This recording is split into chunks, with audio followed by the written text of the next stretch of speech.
in the sleepy village of St. Mary's Hollow, where the Black Boar Brewery pours the lifeblood of the community, a chilling mystery brews.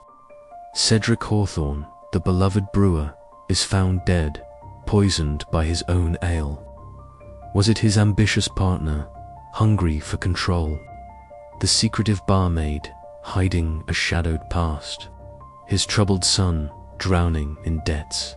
Or the gruff supplier, nursing a bitter grudge?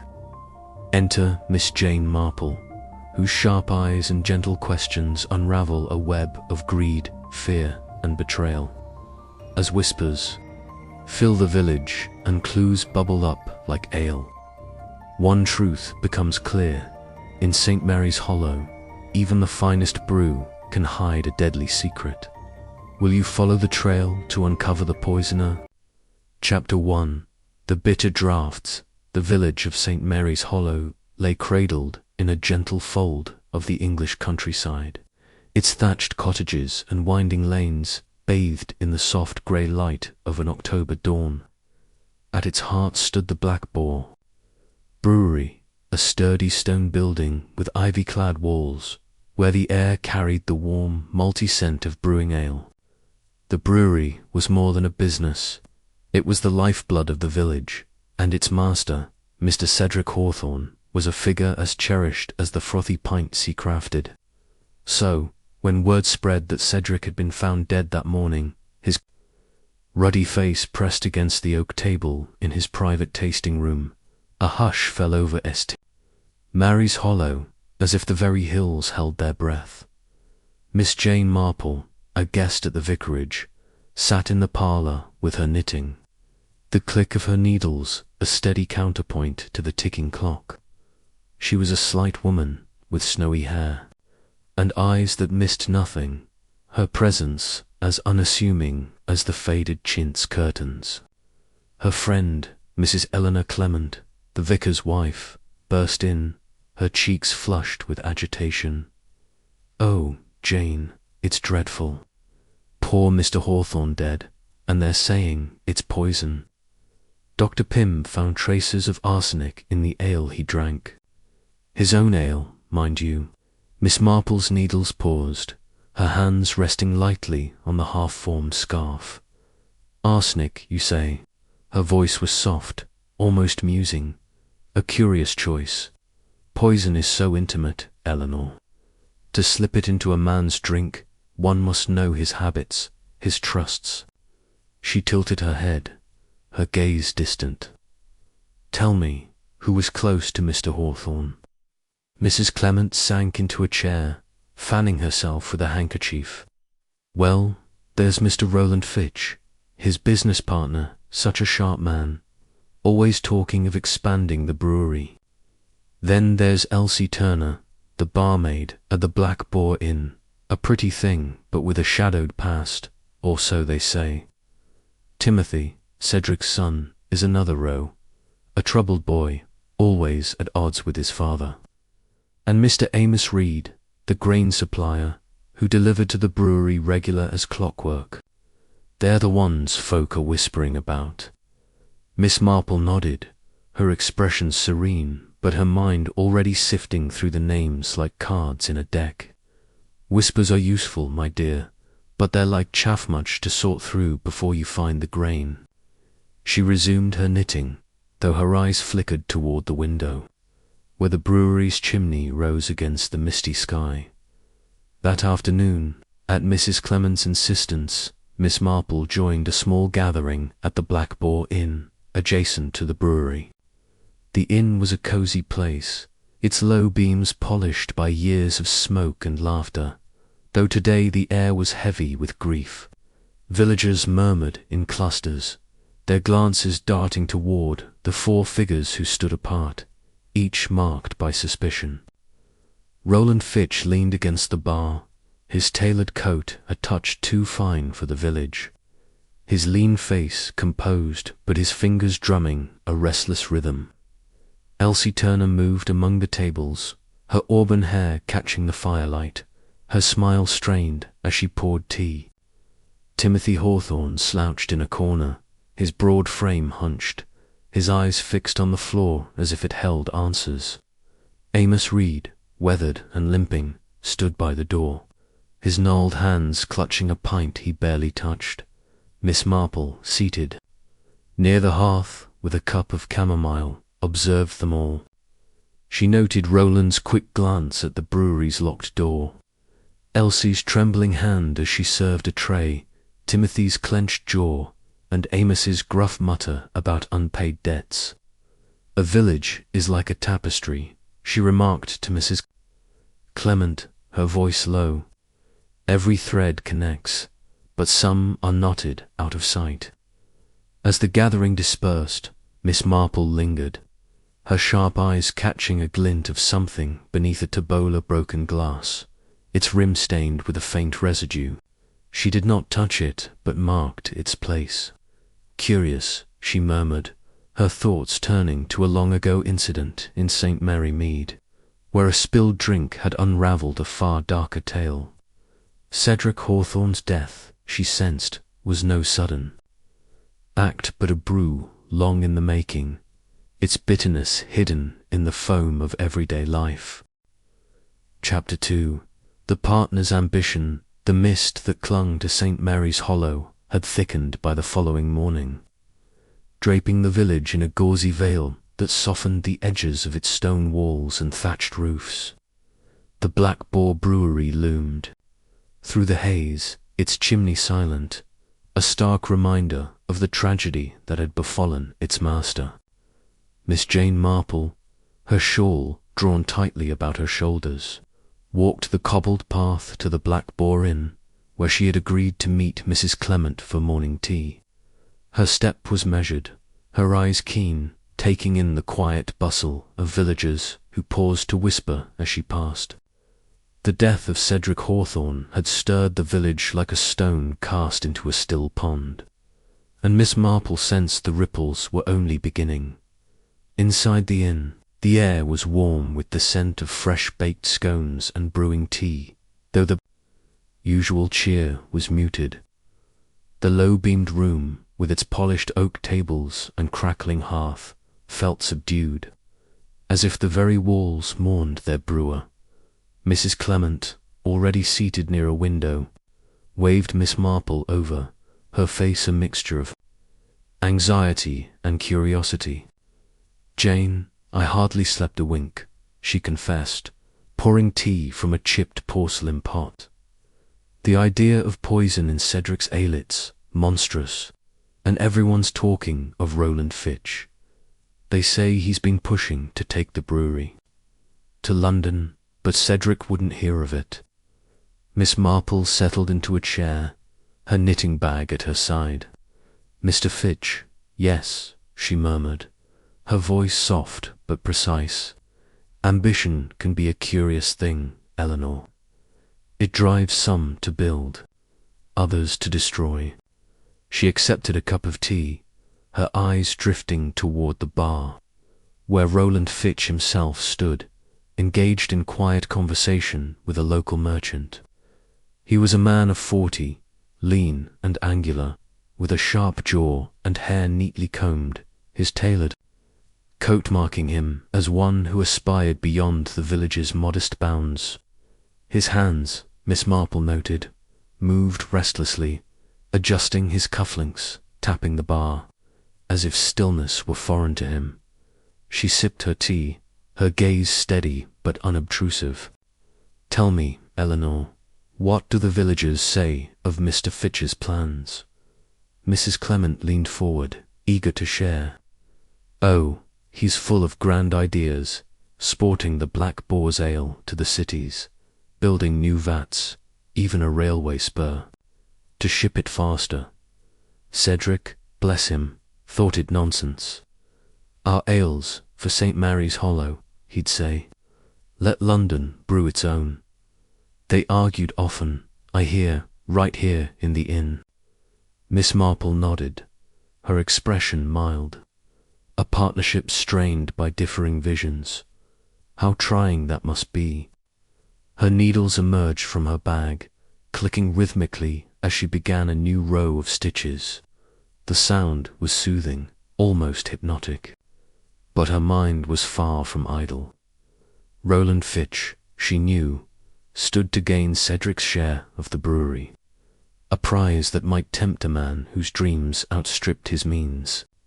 Yet ambition alone was no proof of murder. She resolved to observe him closely, to trace the threads of his actions as carefully as she followed her knitting pattern. Roland, as if sensing her scrutiny, excused himself from the merchant and approached their table, his smile polished but not quite warm. "Mrs. Clement, Miss Marple," he greeted, inclining his head. "A sad day for us all, but I'm glad to see thee and still welcoming guests." His voice was smooth, with a practiced cadence, but Miss Marple detected a faint strain, like a note held too long.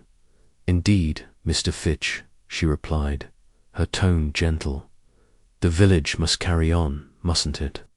Though I imagine the brewery feels Mr. Hawthorne's loss keenly."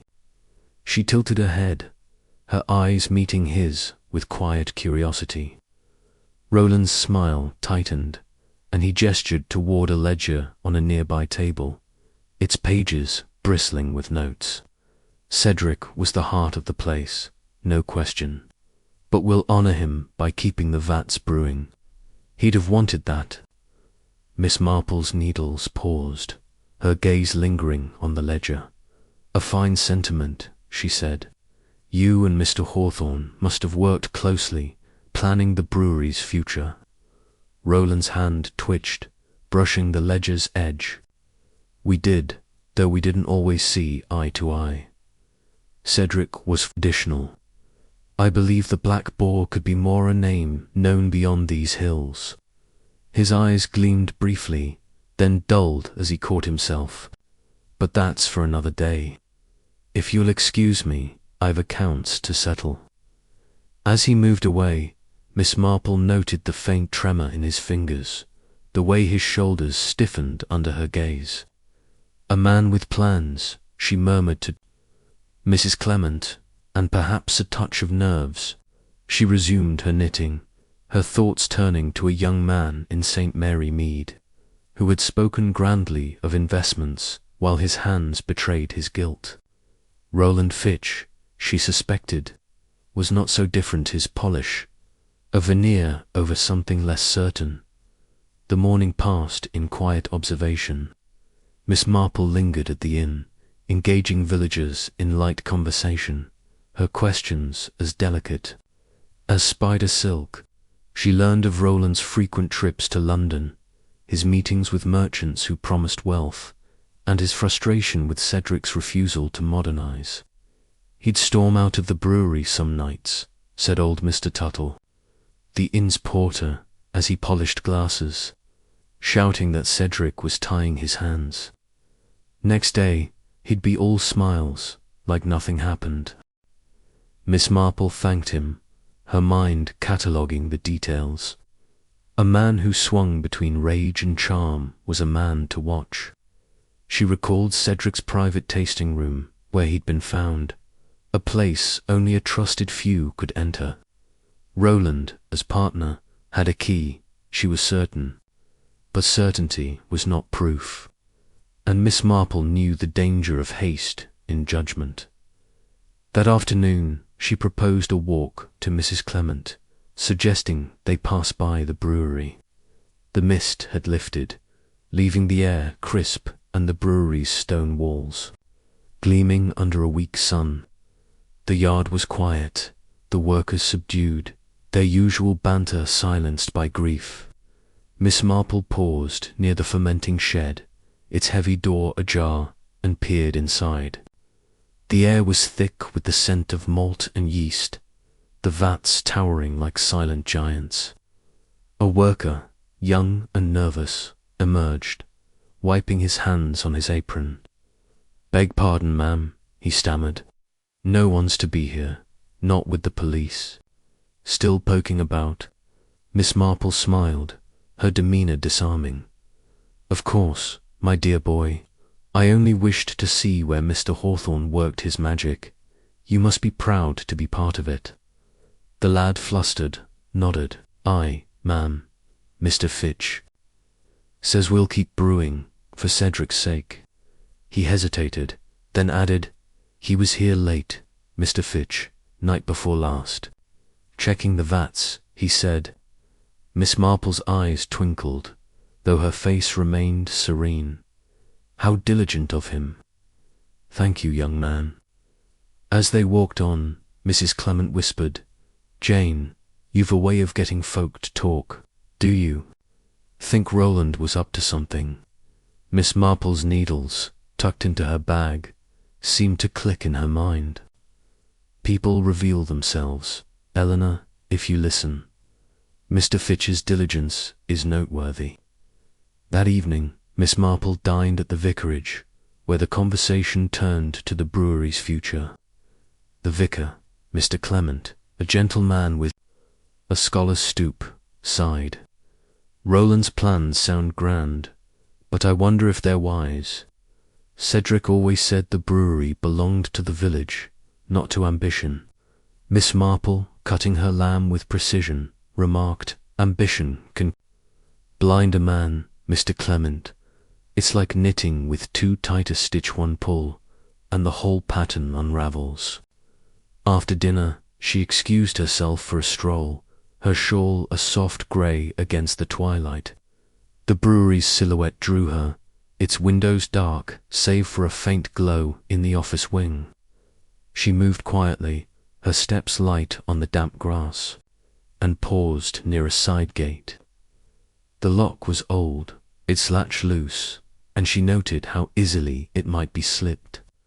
A shadow flickered near the fermenting shed, swift and silent, vanishing before she could discern its shape. Her heart quickened, not with fear but with the thrill of a puzzle taking form.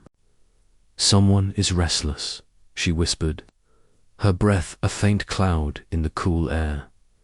Returning to the vicarage, she sat by the parlour fire, her knitting resumed. Mrs. Clement, hovering with a tray of cocoa, pressed her for thoughts. "Jane, you've that look like you've seen something no one else has." Miss Marple smiled, her needle steady. "I see what everyone sees, my dear, but perhaps I notice differently.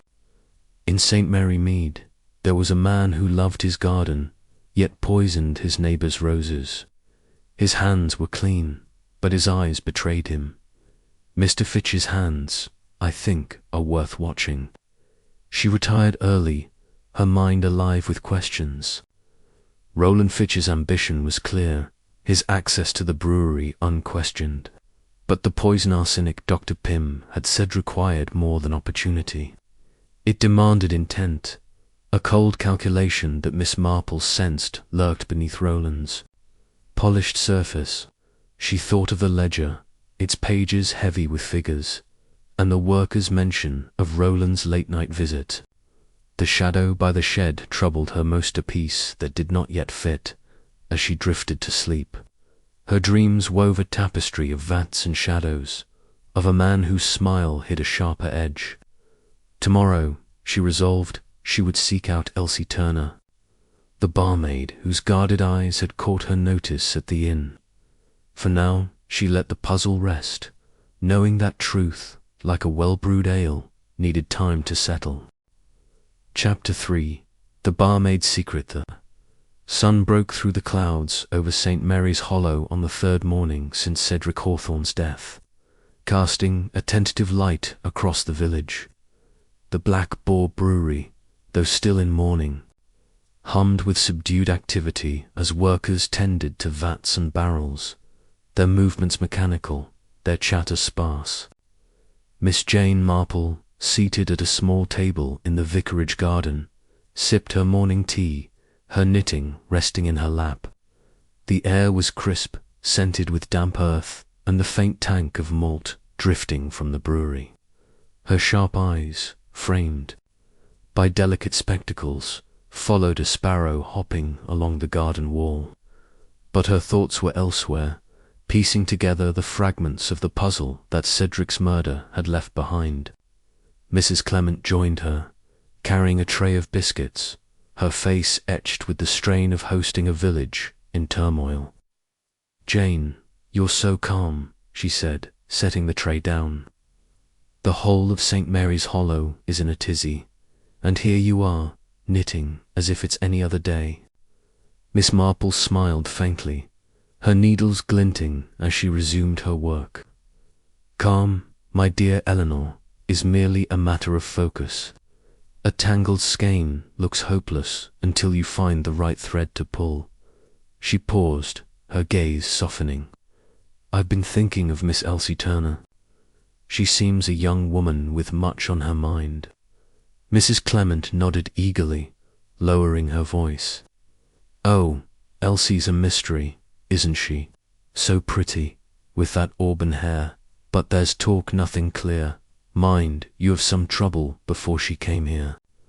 A broken engagement, perhaps, or a debt her father left. Cedric took her on at the inn 2 years ago, and she's been a fixture ever since, but she keeps to herself." Miss Marple's needles clicked steadily. "Kindness, like Cedric's, can bind people in curious ways," she mused, "or burden them. I should like to speak with her." The opportunity came that afternoon, when Miss Marple visited the Black Boar Inn under the pretense of collecting a recipe for Mrs. Clement's church bazaar. The inn was quieter than the previous day, its patrons nursing pints with sombre faces. Elsie Turner moved among them, her apron crisp, her smile practiced but fleeting. She was a striking figure, no older than 25, with clear green eyes and a grace that drew glances, though her expression held a guarded quality, like a door half closed. Miss Marple, seated near the hearth with a glass of ginger cordial, watched her serve a tray of bread and cheese to a pair of farmers, noting the slight tremor in her hands as she set down the plates. When Elsie approached to clear an empty glass, Miss Marple seized her chance. "Miss Turner, might I trouble you for a moment?" she asked, her voice gentle, almost maternal. Elsie hesitated, then nodded, wiping her hands on her apron. "Of course, ma'am. What is it?"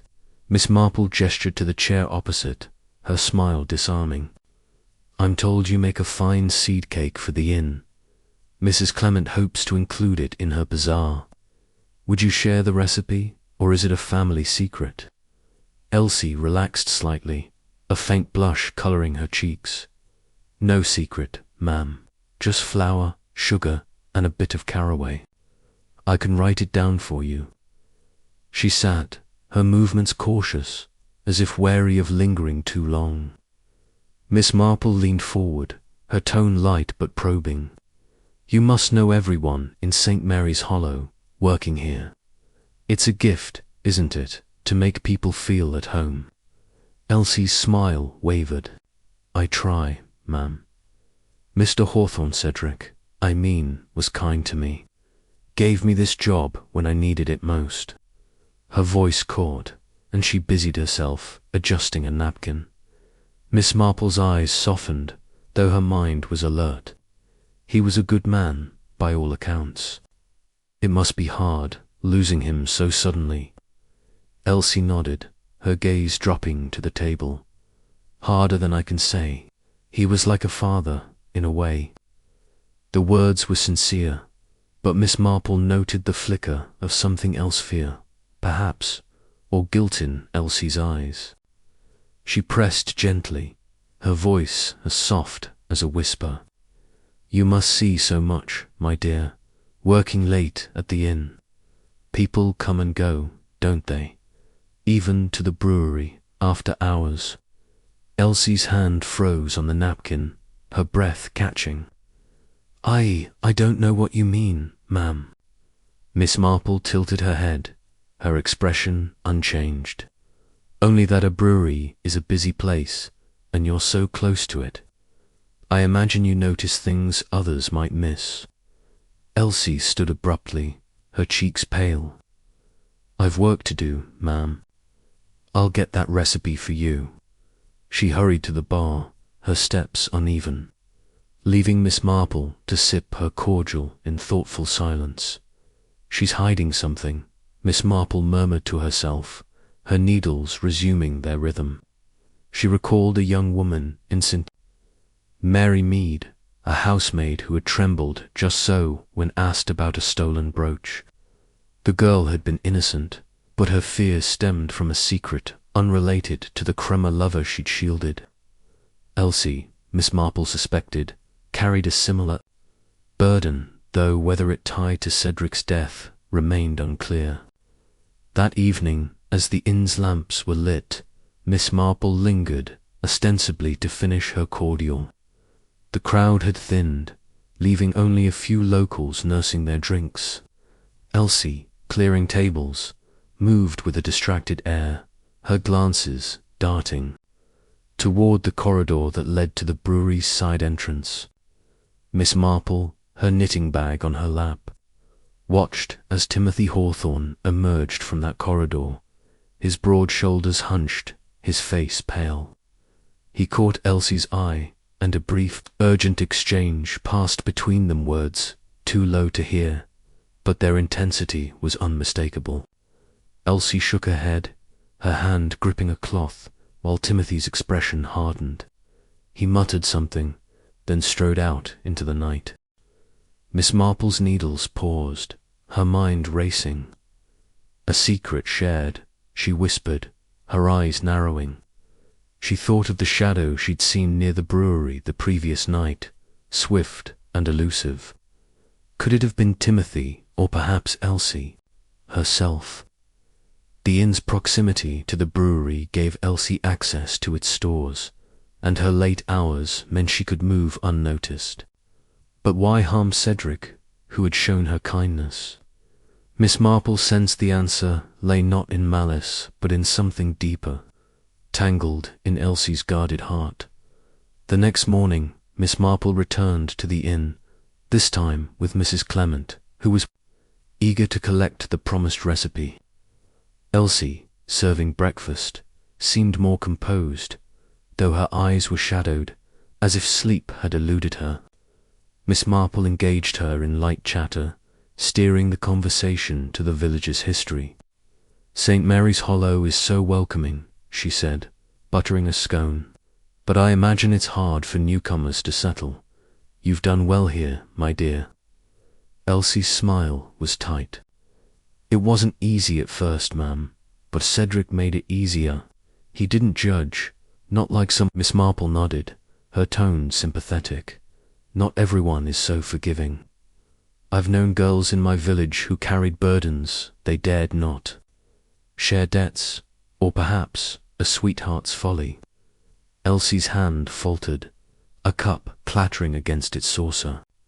"I've no burdens like that," she said quickly, but her voice was strained.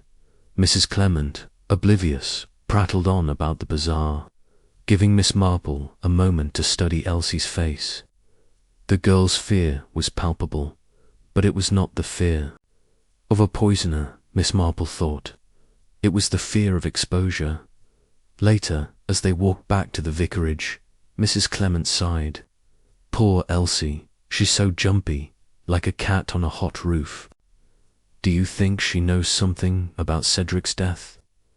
Miss Marple's lips curved slightly. "She knows something, Eleanor, but whether it's about murder or something else, I cannot yet say. People guard their secrets like treasures, but treasures have a way of weighing one down." That afternoon, Miss Marple visited the church, where she found Elsie arranging flowers for the Sunday service.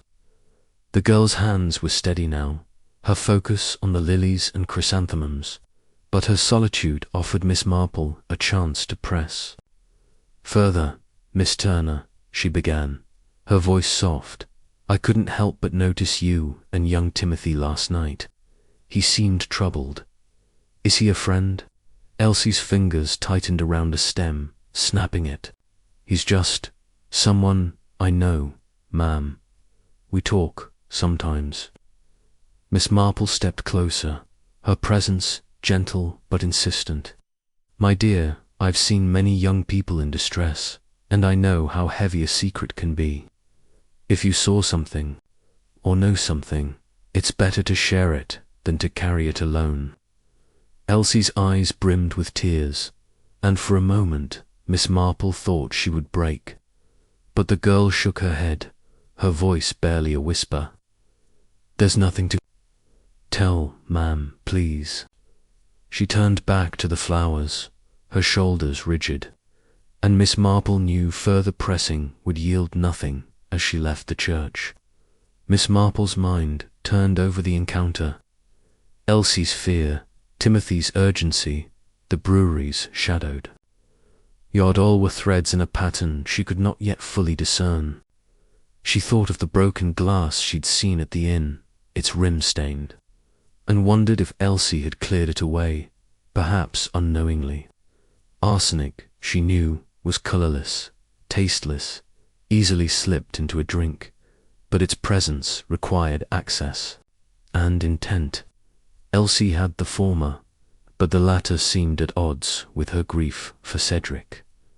That evening, Miss Marple sat by the vicarage fire, her knitting a steady rhythm as Mrs. Clement read aloud from a parish newsletter.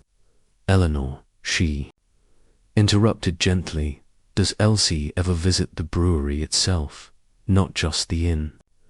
Mrs. Clement blinked, surprised. "Why, yes, I believe so. She sometimes fetches barrels for the inn, or so Mr. Tuttle says." "Why do you ask?" Miss Marple's smile was enigmatic. "Only a thought, my dear. In St. Mary Mead, a girl once hid a letter in a place she thought safe, only to find it betrayed her. Places, like people, hold secrets."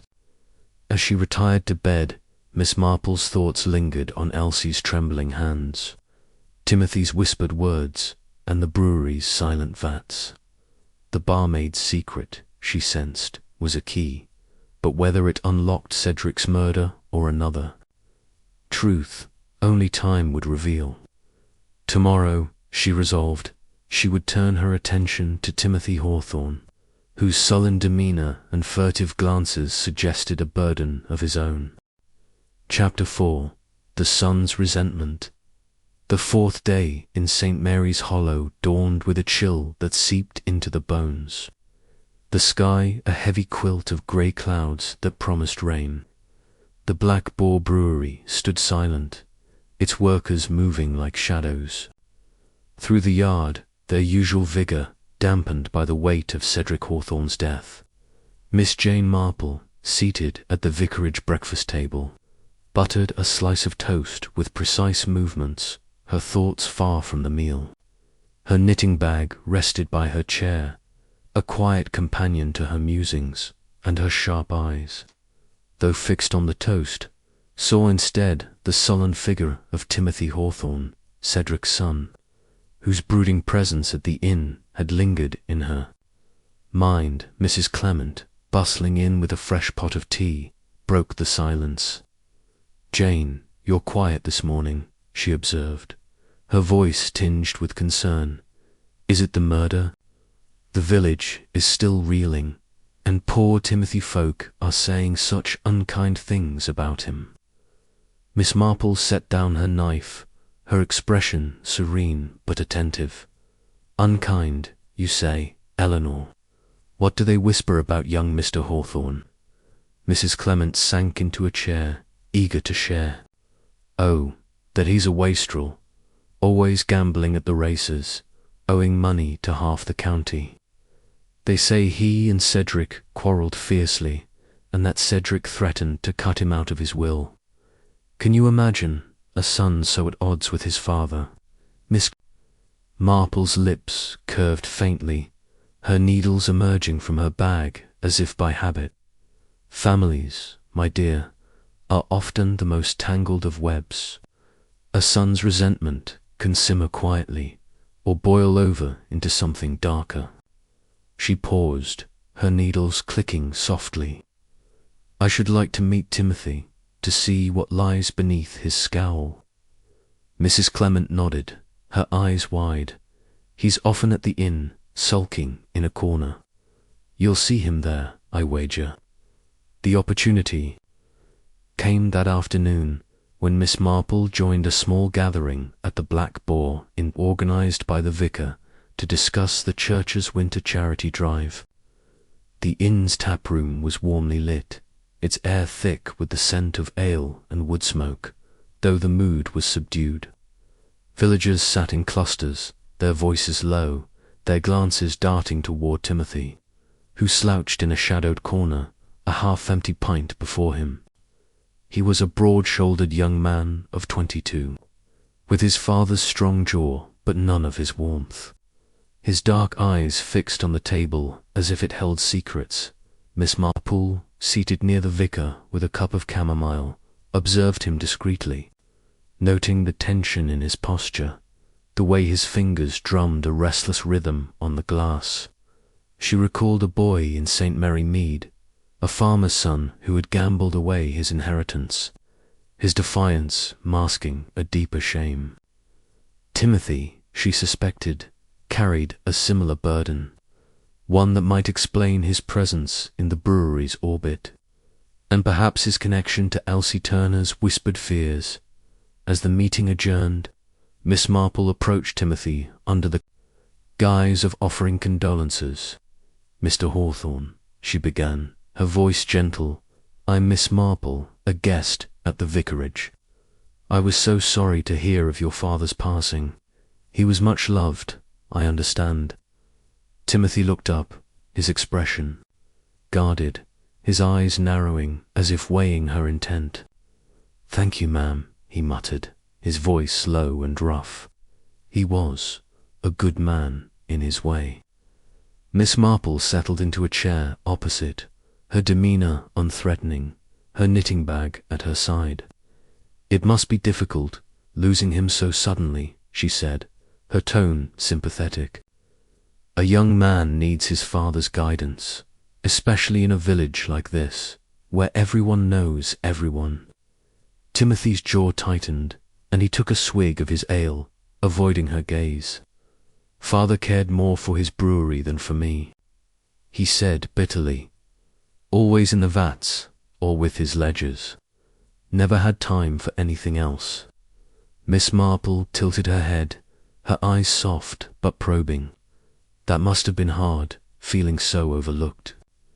Did you ever speak to him of your own plans, your hopes?" Timothy's hand clenched around his glass, his knuckles whitening. "What's the use? He'd just lecture me about duty, about the brewery, said I'd ruin it if I got my hands on it." His voice cracked, and he looked away, his resentment raw, almost palpable. Miss Marple nodded, her needles clicking as she began a new row. "Fathers and sons often misunderstand each other," she said gently. "In my village, I knew a young man who felt his father's shadow too heavy. He turned to unwise habit scars, perhaps, or the races."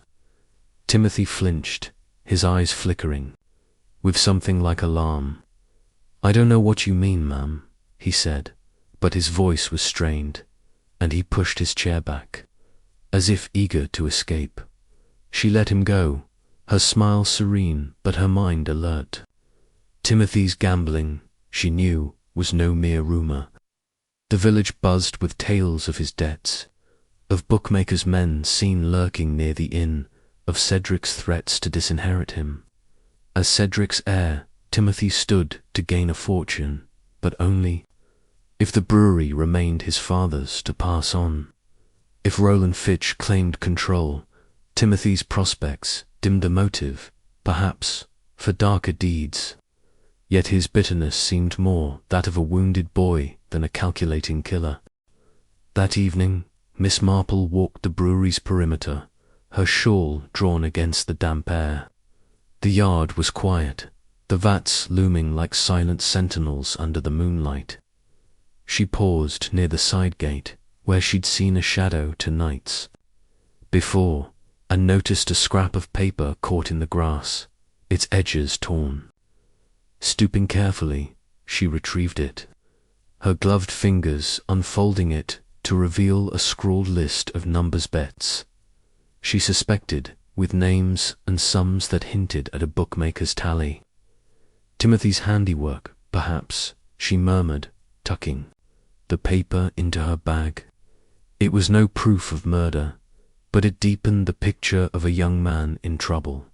The next morning, Miss Marple attended the village market, where she engaged old Mrs. Tuttle, the inn's porter's wife, in conversation.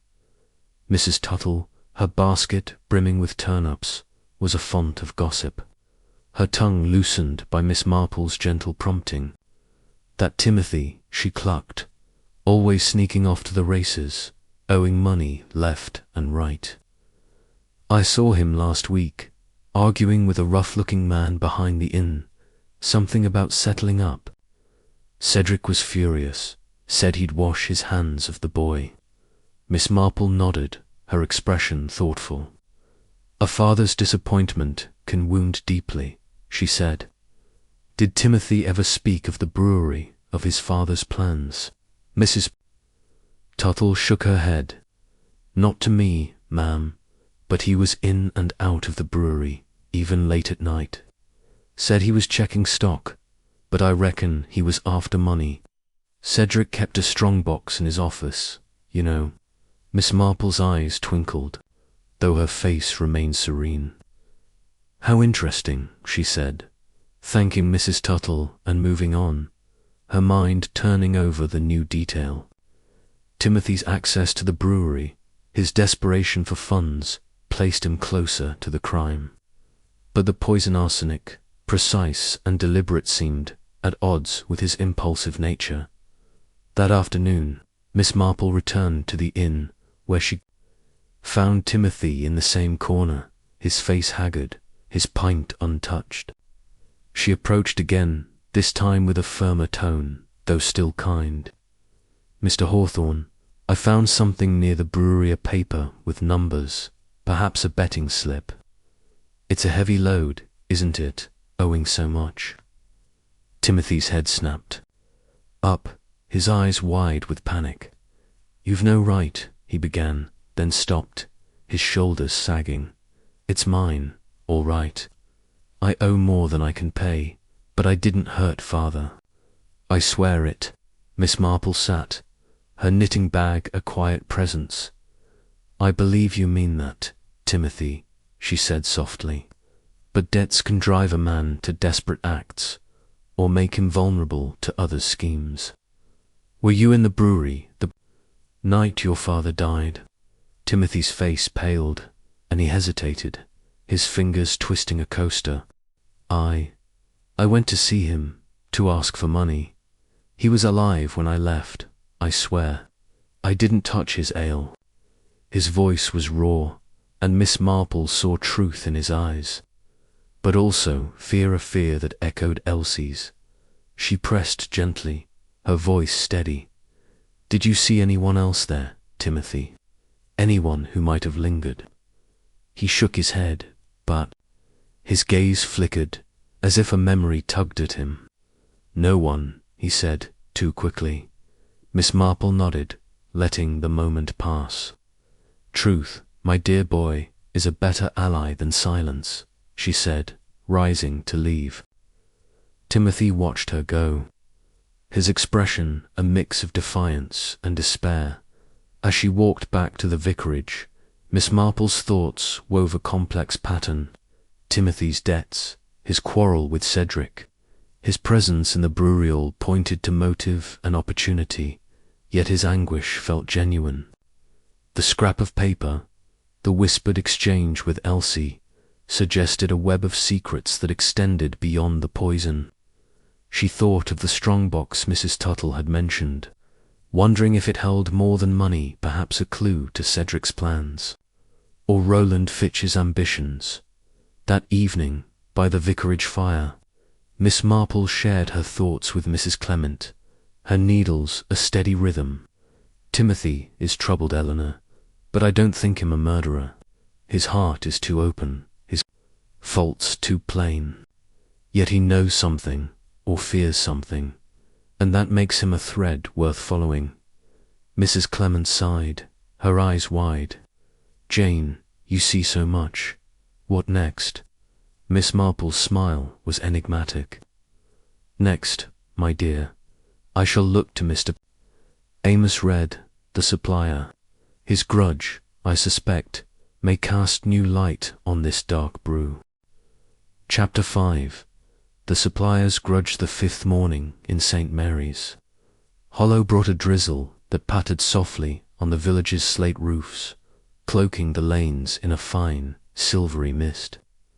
The Black Boar Brewery, its stone walls darkened by the damp, stood as a sombre monument to Cedric Hawthorne's untimely end, its chimney puffing only faint wisps of steam. Miss Jane Marple, wrapped in a sensible mackintosh, sat in the vicarage parlour, her knitting needles idle for once, her gaze fixed on the rain-streaked window. Her mind, however, was far from idle.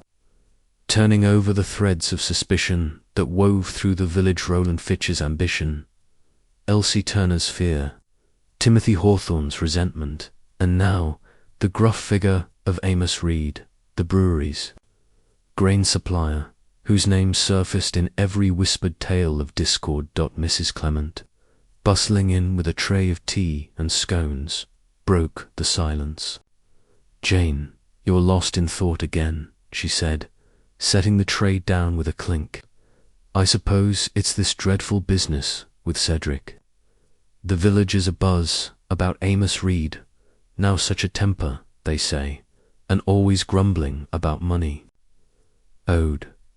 Miss Marple's eyes twinkled, though her expression remained serene.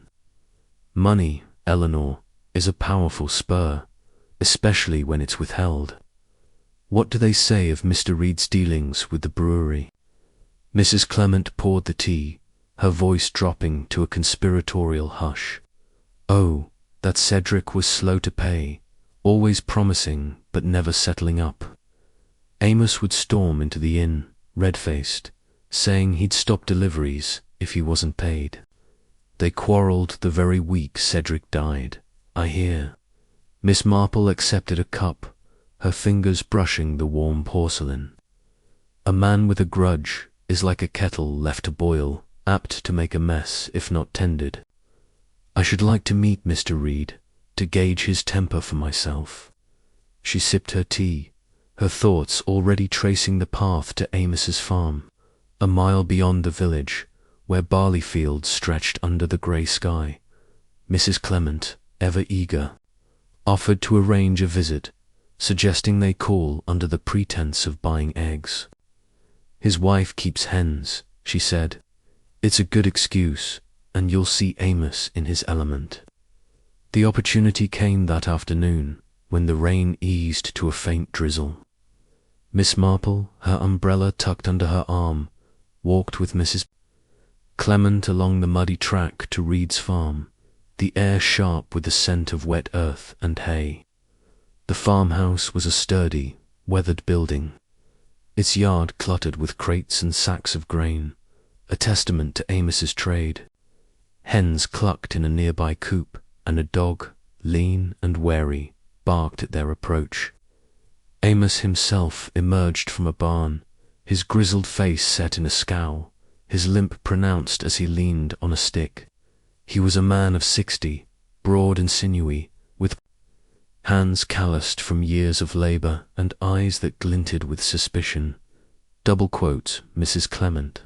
Miss Marple, he greeted gruffly, wiping his hands on a rag. What brings you out in this muck?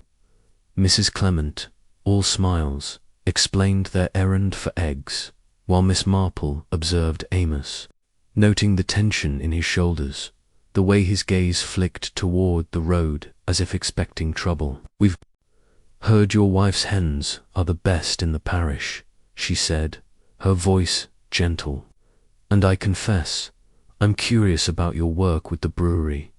It must be a fine thing, supplying such a place. Amos's scowl deepened, but he gestured toward the farmhouse, where his wife, a quiet woman with tired eyes, fetched a basket of eggs. Fine, was it? he growled, leading them to a bench under the eaves. Cedric Hawthorne made it anything but. Owed me near £50, he did, always saying next month, Amos, next month. A man can't run a farm on promises. His voice was rough, laced with a bitterness that seemed to rise from deep within. Miss Marple tilted her head, her expression sympathetic. That must have been trying, Mr. Reed, especially for a man who works as hard as you. Did you often visit the brewery to settle accounts? Amos hesitated, his fingers tightening on his stick. Most weeks. Delivered grain the day before he died, matter of fact. Left it in the stores, like always. His tone was defiant, but Miss Marple noted a flicker of unease in his eyes, as if he sensed the weight of her question. She nodded, her hands folded, neatly in her lap. A busy place, the brewery. I imagine you saw much coming and going. Amos shrugged, his gaze shifting to the fields. Didn't linger, had my own work to do.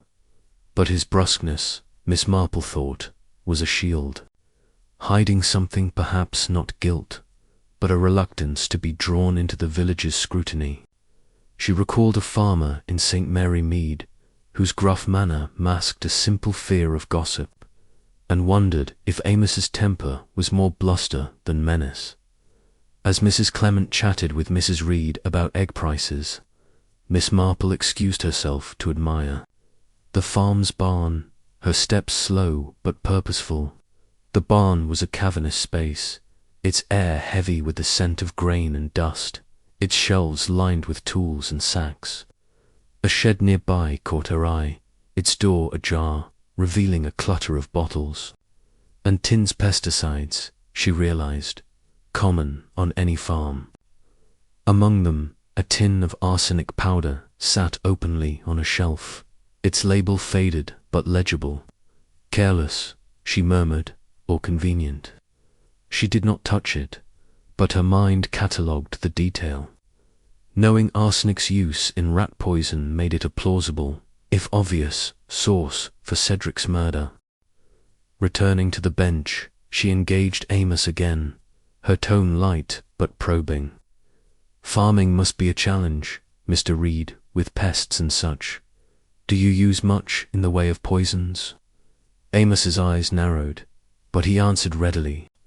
Aye, for rats and the like. Keeps the grain safe. Why do you ask? Miss Marple smiled, her demeanour disarming.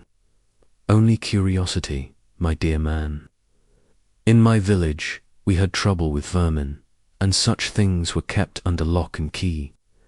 Amos grunted, his suspicion unabated, but he offered no more as they walked back to the village. Mrs. Clement clutched the basket of eggs, her voice bubbling with excitement. Jane, did you see how cross Amos was? Do you think he could have poisoned Cedric over that debt? Miss Marple's umbrella tapped the ground rhythmically, her thoughts elsewhere. Anger, Eleanor, is a loud thing, but murder is quiet. Mr. Reed's grudge is real, but his arsenic is too conveniently placed, like a clue left for us to find. She paused, her eyes scanning the brewery's silhouette in the distance. Still, his access to the stores is worth noting. A man delivering grain might slip into other rooms, if he chose. That evening, Miss Marple attended a small supper. At the vicarage, where the conversation turned to the brewery's troubles. The vicar, Mr. Clement, a scholarly man with a gentle manner, sighed. Amos Reed's always been a thorny sort, but I can't see him as a poisoner. He's too blunt to open with his grievances. Miss Marple, cutting her roast with precision, remarked, Bluntness, Mr. Clement, can be a mask, just as charm. In St. Mary Mead, a man once shouted his anger to hide his theft. Mr. Reed's temper may be genuine, but it does not clear him. After supper, she strolled to the village green, where the drizzle had ceased, leaving the air cool and clear. The brewery's lights glowed faintly, and she paused near its gate, her sharp eyes catching a glint in the grasser metal cap, small and tarnished, perhaps from a vial. She left it untouched, but its presence stirred her thoughts. Arsenic, she knew, could be carried in such a container, easily concealed in a pocket. Had Amos brought it with his grain, or was another hand at work, planting clues to mislead? The next morning, Miss Marple visited the post office, where Miss Phipps, the postmistress, was a wellspring of village lore. Under the guise of buying stamps, Miss Marple steered the conversation to Amos. "He's a hard man," Miss Phipps said, sorting letters. "Came to blows with Cedric once, years back, over a late payment, but he's been delivering to the brewery faithful-like, even after their rows." Miss Marple nodded, her expression thoughtful. "A man of habit, then? Did he ever mention the brewery's inner workings, its stores, perhaps, or Cedric's habits?" Miss Phipps frowned, recalling a detail. "Once, he complained Cedric kept his tasting room locked, said it was a fool's habit for a brewer, thought it odd, myself." Miss Marple thanked her, her mind turning over the new piece. Amos's knowledge of Cedric's private room, where the poisoned ale was consumed, placed him closer to the crime, but his bluntness, his open complaints, made him an unlikely candidate for so subtle a method. That afternoon, Miss Marple sat in the vicarage garden, her knitting resumed, her thoughts weaving a complex pattern. Amos Reed's grudge, his arsenic, his access to the brewery all pointed to opportunity, but the intent felt lacking. His anger was too raw, too public, to fit the cold calculation of poison. Yet his presence in the brewery's stores, so close to Cedric's tasting room, could not be dismissed. She thought of the metal cap, the shadow by the shed, and wondered if Amos had seen more than he admitted her, if he, too, was a pawn in a larger scheme. As she sipped her tea, Mrs. Clement joined her, eager for news. "Jane, have you made sense of Amos yet? Is he the villain?" Miss Marple's smile was enigmatic, her needles steady. "Villains, my dear, are rarely so obvious. Mr. Reed's grudge is a thread, but the pattern is not yet clear. Tomorrow, I think, I shall look to the village itself, its whispers, its secrets. They often hold the key to what lies hidden." Chapter 6. The Village Whispers. The 6th day in St. Mary's Hollow dawned with a restless energy, as if the village itself stirred under the weight of its secrets. The drizzle had cleared, leaving the air sharp and the cobbled lanes glistening. Under a pale sun, the Black Boar Brewery, though operational, seemed to hold its breath, its workers moving with a quiet unease that mirrored the villagers' mood. Miss Jane Marple, seated in the vicarage parlour with her morning tea, listened to the distant chime of the church bell, her knitting bag at her side, her mind sifting through the threads of suspicion that had emerged Roland Fitch's ambition, Elsie Turner's fear, Timothy Hawthorne's debts, Amos Reed's grudge. Yet it was the village itself, she sensed, that held the key. Its whispers weaving a tapestry of truth and deception. Mrs. Clement, bustling in with a plate of toast, broke the silence. "Jane, the village is like a hornet's nest," she said, her eyes wide with excitement. "Everyone's talking about Roland's plans, Elsie's past, Timothy's gambling, Amos's temper. It's as if Cedric's death has turned us all into detectives." Miss Marple smiled faintly, her needles emerging from her bag, their steady click a counterpoint to her thoughts. "Whispers, Eleanor, are like the wind, they carry much, but only a keen ear catches the truth. I should like to hear what the Village says, to sort the chaff from the grain. Mrs. Clement nodded eagerly, pouring herself a cup of tea. You'll hear plenty at the post office, miss. Phipps never misses a word. Or at the market, where the women gather. They're all certain they know who poisoned Cedric, though their stories don't agree. Miss Marple's eyes twinkled, though her expression remained serene. Disagreement is useful, my dear. It shows where the shadows lie. I think a visit to the village is in order. That morning, Miss Marple set out, her sensible shoes tapping the cobbles, her shawl a soft grey against the autumn chill. The village square was alive with activity, farmers haggling over potatoes, children darting between stalls, women exchanging news with furtive glances.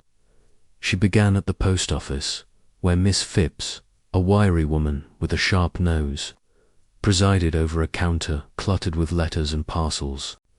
Under the pretense of mailing a letter to her nephew, Miss Marple engaged her in conversation, her tone light but purposeful.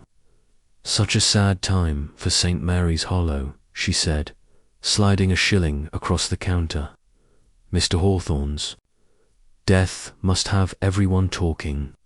Miss Phipps's eyes gleamed, her voice dropping to a conspiratorial hush.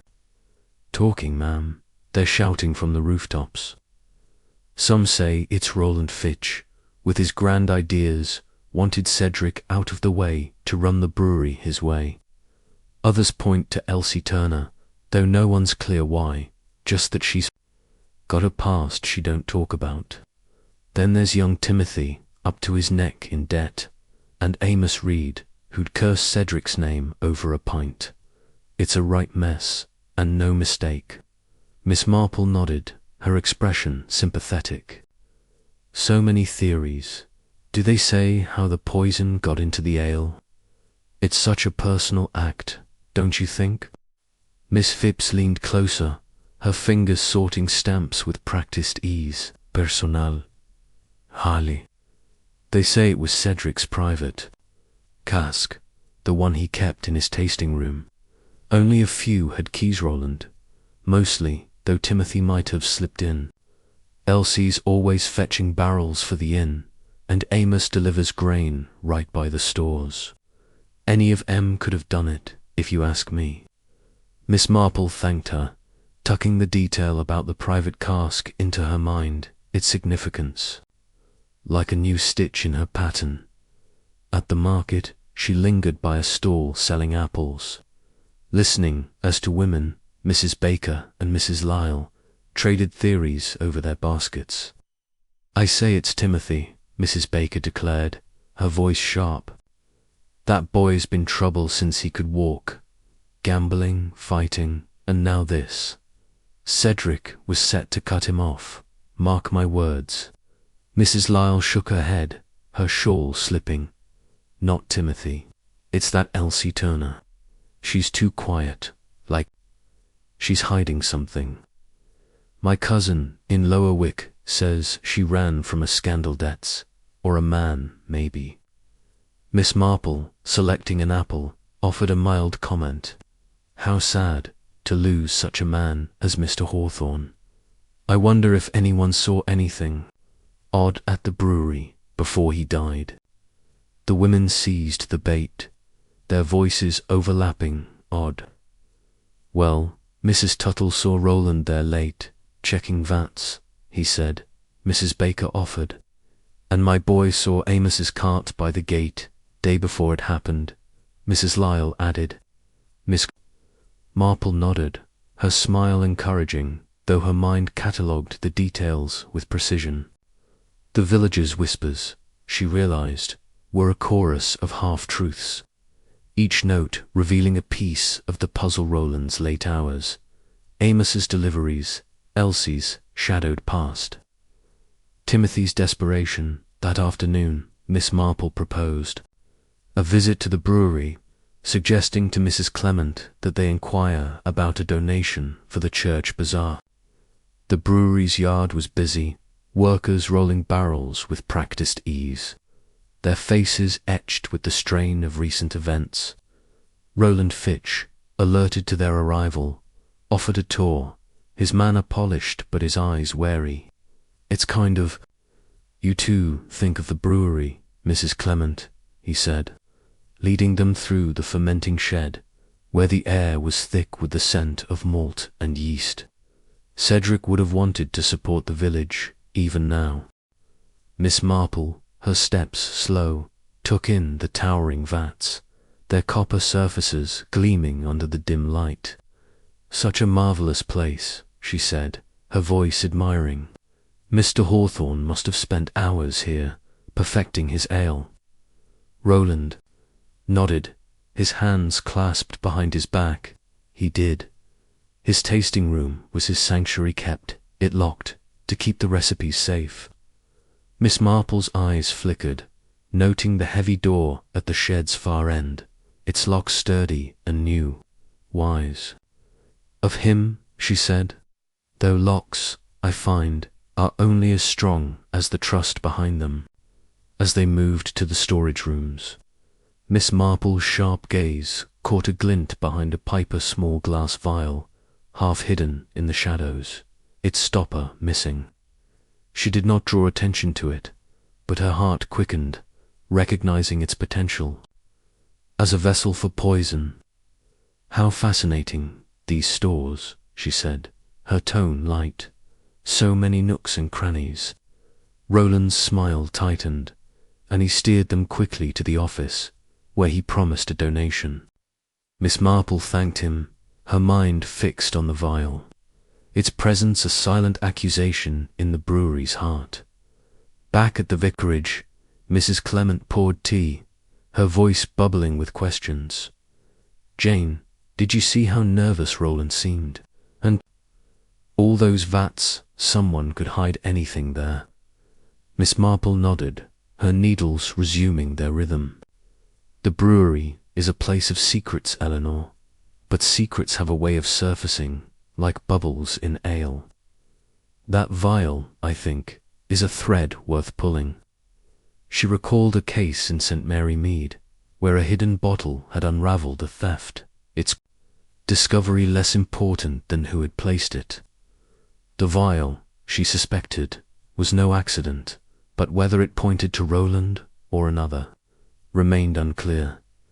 That evening, Miss Marple attended a village meeting at the church hall where the brewery's future was debated. Villagers aired their fears, some urging Roland to take charge, others pleading for Timothy to step up, a few muttering about selling the brewery to outsiders. Miss Marple listened, her knitting a steady presence, her ears attuned to the under. A farmer mentioned seeing Elsie near the brewery's gate one night, looking furtive, like she was up to no good. A shopkeeper recalled Amos complaining about Cedric's locked tasting room, as if he had something to hide. Miss Marple noted each detail, her mind weaving them into the larger pattern. As the meeting ended, she lingered, engaging old Mr. Tuttle, the inn's porter, in conversation. "You must see much, working so close to the brewery," she said, her tone gentle. Mr. Tuttle, his face weathered, nodded. "I, ma'am, saw Timothy sneaking in late, more than once, and Roland's always there, fussing over his ledgers. Even Elsie, she's in and out, fetching barrels. It's a busy place, even after dark." Miss Marple thanked him, her thoughts turning to the vial. Its hiding place, too deliberate, too convenient. That night, by the vicarage fire, Miss Marple shared her reflections with Mrs. Clement, her needles a quiet rhythm. The village, Eleanor, is like a chorus, each voice adding to the song. Roland's ambition, Elsie's fear, Timothy's debts, Amos's grudge, they all sing of motive, but the vial sings of method. Someone placed it there, perhaps to use, perhaps to mislead. Mrs. Clement gasped, her eyes wide. "Jane, you think it held the poison?" But who? Miss Marple's smile was enigmatic. That, my dear, is the question. Tomorrow I shall return to Elsie Turner. Her secret, I think, may unlock more than she knows. Chapter 7. The barmaid's confession, the seventh day in St. Mary's Hollow, brought a fragile stillness, as if the village, wearied by its own suspicions, paused to catch its breath. The Black Boar Brewery, its vats churning softly, stood under a sky streaked with clouds, its stone walls absorbing the morning's pale light. Miss Jane Marple, seated at the vicarage breakfast table, stirred her tea with a delicate hand, her knitting bag resting by her chair, her thoughts fixed on Elsie Turner, the barmaid whose guarded eyes and trembling hands had lingered in her mind. The vial she'd seen in the brewery, tucked behind a pipe, was a silent witness to the crime. But it was Elsie, she sensed, who held a key to its meaning, not as a poisoner, perhaps, but as a keeper of secrets. Mrs. Clement, bustling in with a rack of toast, broke the quiet. "Jane, you're miles away," she said, her voice tinged with curiosity. "Is it Elsie Turner? You mentioned her last night, and I can't help thinking there's more to that girl than meets the eye." Miss Marple's lips curved faintly, her eyes meeting Mrs. Clement's with a knowing glint. "More, indeed, Eleanor. Miss Turner is like a book with pages glued shut. One must pry gently to read the story within. I intend to speak with her today, to see what truths she might share." Mrs. Clement poured herself a cup, her excitement barely contained. "Oh, she's at the inn all morning, serving breakfast. But be careful, Jane, she's skittish, like a deer at the edge of a wood. Folks say she's been jumpier since Cedric's death, avoiding questions, keeping to herself." Miss Marple nodded, her needles emerging from her bag, their steady click a counterpoint to her thoughts. "Fear, my dear, is a heavy burden, especially when it's tied to loyalty. In St. Mary Mead, I knew a girl who kept silent to protect, a friend, only to find her silence did more harm than good. Elsie, I think, is not so different." That morning, Miss Marple made her way to the Black Boar in her umbrella tucked under her arm, though the sky held no threat of rain. The inn was busy, its taproom filled with farmers and tradesmen, their voices a low hum over plates of eggs and bacon. Elsie moved among them, her auburn hair catching the light, her apron crisp but her smile strained, as if each interaction cost her effort. Miss Marple, settling into a corner table with a glass of elderflower cordial, watched her, noting the way Elsie's gaze darted toward the brewery's side door, her hands hesitating as she cleared a tray. When a lull in the breakfast rush left Elsie momentarily free, Miss Marple beckoned her over, her demeanor warm and unthreatening. "Miss Turner, might I trouble you for a moment?" she asked, gesturing to the chair opposite. Elsie hesitated, her green eyes wary, but she sat, smoothing her apron with nervous fingers. "Of course, ma'am. Is it about the seed cake recipe? I meant to send it to Mrs. Clement." Miss Marple's smile was gentle, her tone disarming. "No, my dear, though I'm sure it's a fine recipe. I wanted to speak of Mr. Hawthorne. His loss has touched so many, hasn't it? You must feel it keenly, working here." Elsie's face softened, her eyes glistening with unshed tears. "More than most, ma'am. Cedric was kind to me, gave me a chance when no one else would.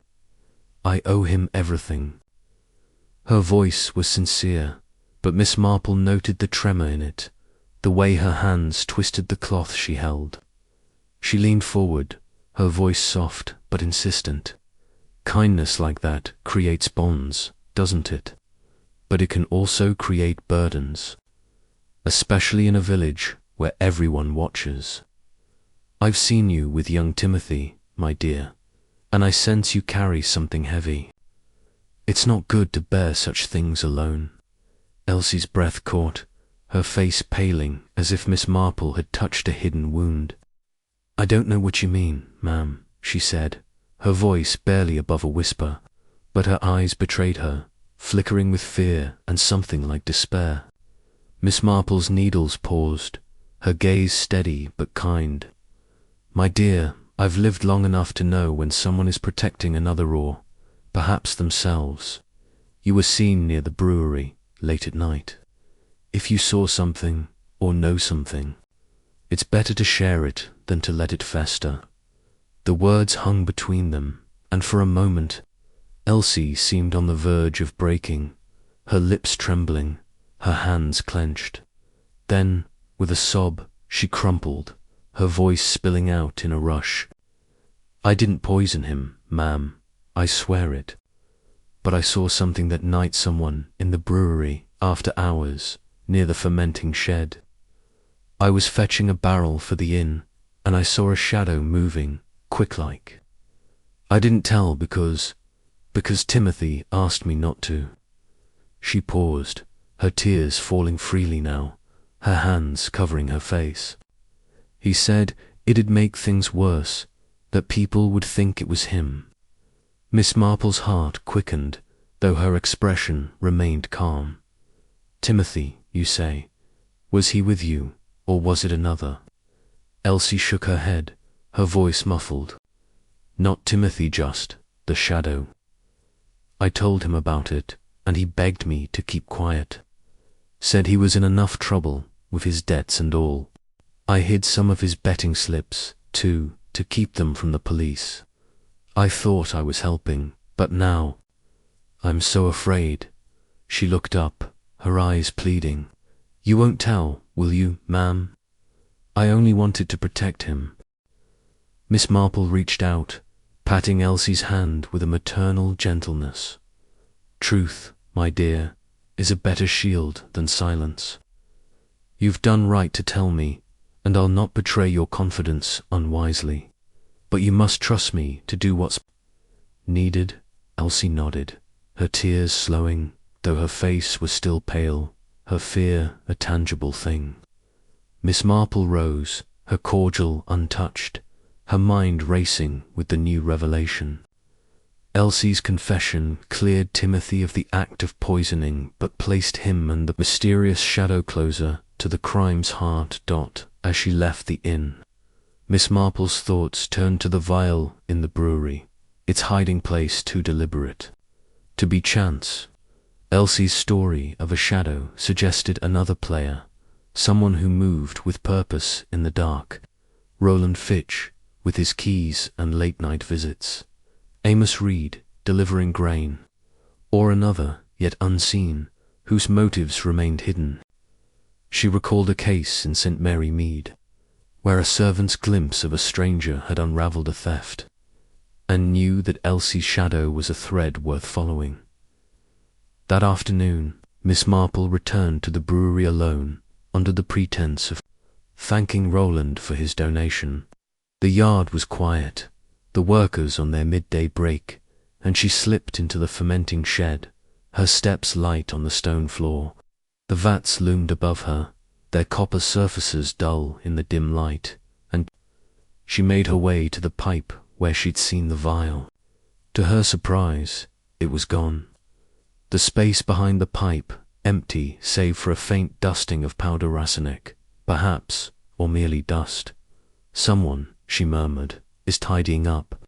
She lingered, examining the shed's corners, her sharp eyes catching a scuff mark on the floor, as if something had been dragged. It was a small detail, but Miss Marple knew that small details often broke open the largest puzzles. She left the brewery, her mind weaving Elsie's confession with the missing vial, the scuff mark, and the shadow that haunted her thoughts. That evening, Miss Marple dined at the vicarage, where Mrs. Clement pressed her for news. Jane, you've that look again, like you found a piece of the puzzle. Was it Elsie? Did she tell you something? Miss Marple, cutting her fish with precision, smiled enigmatically. She told me enough, Eleanor, to know that the brewery holds more than ale. There are shadows there, and one of them, I think, is the key to Cedric's death. Mrs. Clement gasped, her fork pausing. Shadows. Oh, Jane, you make it sound so sinister. Miss Marple's needles resumed their rhythm, their click a steady pulse. Sinister, perhaps, but human. In St. Mary Mead, a shadow once led me to a truth no one expected, a man who hid his guilt behind another's fear. Elsie's shadow, I suspect, will lead us closer, but we must tread carefully. She thought of Timothy's plea for silence, Elsie's hidden betting slips, and the vial's disappearance, each a stitch in a pattern that was beginning to take shape. As she retired to bed, Miss Marple's thoughts lingered on the breweries, silent vats, the shadow that moved within, and the hands that had swept away the vial. Tomorrow, she resolved, she would turn her attention to Roland Fitch, whose polished charm and late-night diligence seemed less innocent with each passing day. For now, she let the puzzle rest, knowing that truth, like a well-knit scarf, required patience to complete. Chapter 8. The partner slipped the 8th day in St. Mary's Hollow unfolded under a sky bruised with heavy clouds. The air thick with the promise of rain that kept villagers indoors, their conversations hushed and fretful. The Black Boar Brewery, its vats humming with a subdued rhythm, stood as a silent witness to the villagers' unease, its stone walls absorbing the weight of Cedric Hawthorne's unsolved murder. Miss Jane Marple, seated in the vicarage parlour with her knitting, gazed at the fire's flickering glow, her thoughts weaving through the clues she'd gathered: Delsie's confession, the missing vial, Timothy's debts, Amos's grudge, and the shadow that haunted the brewery's sheds. Yet it was Roland Fitch, the brewery's ambitious partner, whose polished demeanour and restless hands drew her focus now.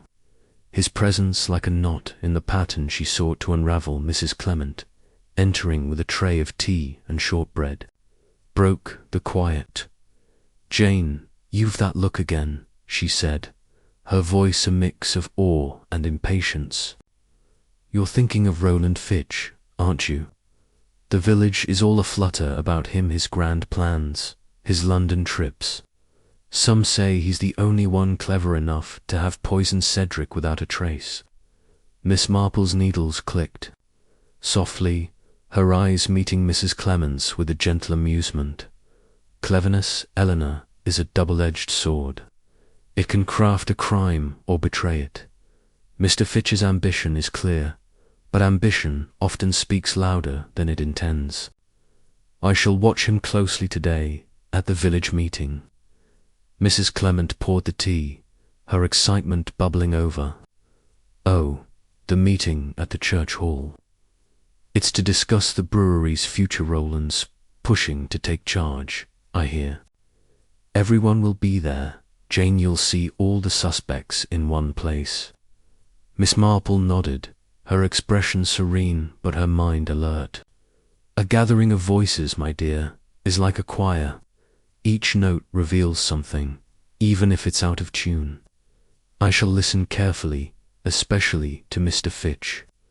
That afternoon, Miss Marple made her way to the church hall, her umbrella a precaution. Against the looming rain, her shawl a soft grey against the chill. The hall was a modest building, its wooden beams darkened by years of candle smoke, its chairs filled with villagers whose faces bore the strain of uncertainty. Roland Fitch stood at the front, his tailored coat immaculate, his lean frame commanding attention as he addressed the crowd. Elsie Turner sat near the back, her auburn hair tucked under a scarf, her eyes downcast. Timothy Hawthorne slouched by a window, his broad shoulders tense, his gaze fixed on the floor. Amos Red, his limp pronounced, leaned against a wall, his grizzled face set in a scowl. Miss Marple, settling into a chair near Mrs. Clement, observed them all, her knitting bag at her side, her sharp eyes missing nothing. Roland's voice, smooth and persuasive, filled the room. Cedric's death is a tragedy, but the Black Boar Brewery is St. Mary's Hollow's heart. We must move forward for his legacy, for our future. I propose expanding our reach, exporting our ale to London, building a name that endures. His words were met with murmurs, some approving, others skeptical, but Miss Marple noted the gleam in his eyes, the way his hands gestured with a restless energy, as if his dreams were already reality. The vicar, Mr. Clement, rose to moderate, his gentle voice calling for opinions. A farmer argued for keeping the brewery local, a shopkeeper fretted about costs, a widow pleaded for jobs to be preserved. Miss Marple listened, her needles silent, her attention fixed on Roland, who responded to each point with practiced ease, his smile never wavering. Yet there was a strain in his posture, a tightness in his jaw that betrayed an underlying tension. She thought of the missing vial, Elsie's shadow, and wondered what Roland knew of the brewery's darker corners. When a pause in the debate allowed questions, Miss Marple raised her hand, her voice soft but clear. "Mr. Fitch, you speak so passionately of the brewery's future. Did Mr. Hawthorne share your vision, or did you find yourselves at odds?" The room stilled, all eyes on Roland, whose smile flickered, his hand brushing his cufflinker. Nervous. "Habit," Miss Marple noted. "Cedric and I had our differences," he admitted, his tone measured. "He loved tradition, while I see opportunity, but we respected each other, always." Miss Marple nodded, her expression mild. "Respect is a fine thing. I suppose you worked closely, even in the tasting room, where he kept his private cask." Roland's eyes narrowed, but he answered smoothly. Occasionally, though Cedric preferred his solitude there. He was particular about his ale, worried about tampering, even with something as simple as arsenic. A gasp rippled through the crowd, and Miss Marple's heart quickened, though her face remained serene. Roland's mention of arsenic was premature. Dr. Pym had not yet publicly confirmed the poison, a detail known only to the police and a few others, including herself. She pressed gently, her tone innocent. "Arsenic, Mr. Fitch. How curious you should mention it. Did Cedric ever speak of such fears?" Roland paled, his hand faltering mid-gesture, his recovery swift but not swift enough.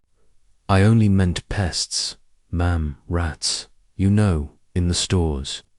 We used arsenic for them, as any brewery might." His voice was steady, but Miss Marple saw the beads of sweat on his brow, the way his eyes darted to the door. The villagers murmured. Their suspicions stirred, and Miss Marple sat back, her needles resuming their rhythm, her mind cataloguing Roland's slip as a stitch in the pattern of guilt. After the meeting, as rain began to patter outside, Miss Marple lingered, engaging Roland in light conversation near the hall's entrance. "You've a great responsibility, Mr. Fitch, steering the brewery now," she said, her voice warm. "It must weigh heavily, knowing someone tampered with Cedric's ale." Roland's smile was tight, his hands clasped behind his back. "It does, Miss Marple, but I'll see justice done, for Cedric's sake." She nodded, her eyes meeting his with quiet intensity. "Justice, yes. It has a way of finding its mark, like a well-aimed dart." Roland excused himself, his steps brisk, and Miss Marple watched him go, her thoughts turning to the vial, the shadow, and now Roland's careless tongue. That evening, Miss Marple dined at the vicarage, where Mrs. Clement pressed her for details.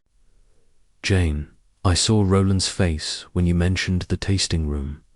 He looked as if he'd swallowed a wasp. And arsenic, how did he know? Miss Marple, cutting her lamb with precision, smiled enigmatically. People talk, my dear, and in talking they betray themselves.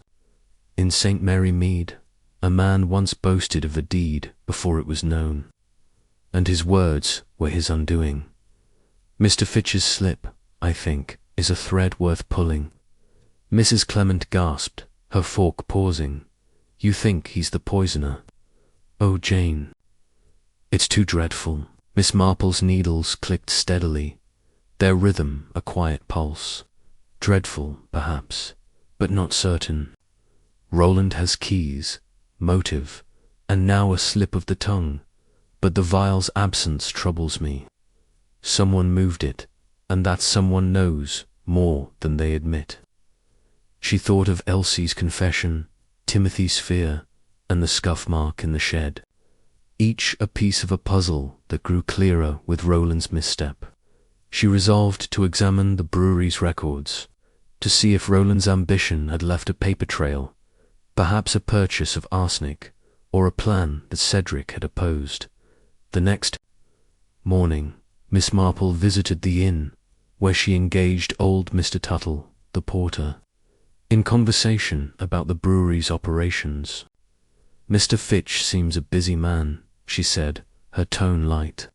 Always with his ledgers, I hear. Did he and Mr. Hawthorne share the accounts? Mr. Tuttle, polishing a glass, nodded. Aye, ma'am, though Cedric left most of that to Roland. He'd sign off on orders, but Roland handled the buying grain hops, even pest control. Miss Marple thanked him, her mind turning to the possibility of an arsenic purchase, its record hidden in Roland's meticulous ledgers. That afternoon, she strolled to the village green, where the rain had left puddles that mirrored the brooding sky. Pausing near the brewery's gate, she noticed a faint mark in the mudder footprint, narrow and deep, unlike the heavy boots of the workers. It was a small detail, but Miss Marple knew that small details often unravelled the tightest knots. She thought of Roland's tailored shoes, their soles finer than most, and wondered if he had lingered here, perhaps to retrieve the vial. As she returned to the vicarage, Miss Marple's thoughts wove a complex pattern. Roland's slip his access to the tasting room, his control of the brewery's purchases, Saul pointed to guilt. But the missing vial and Elsie's shadow suggested a deeper game. She recalled a case in St. Mary Mead, where a man's careless word had led to his downfall, but only because another had guided the inquiry. Roland, she suspected, was not alone in his knowledge, and the truth lay in the interplay of those around him by the fire that night. Miss Marple shared her reflections with Mrs. Clement, her needles a steady rhythm. Roland Fitch, Eleanor, is a man who speaks of the future but fears the past. His slip is a crack in his armour, but cracks alone do not tell the tale. Tomorrow I shall seek Timothy again, to see what he knows of Roland's late-night vigils. Mrs. Clement's eyes widened, her voice a whisper. Jane, you're closing in, aren't you? I can feel it. Miss Marple's smile was serene, her thoughts already on the brewery's silent vats, where the truth, like a hidden stain, waited to be revealed. Chapter 9.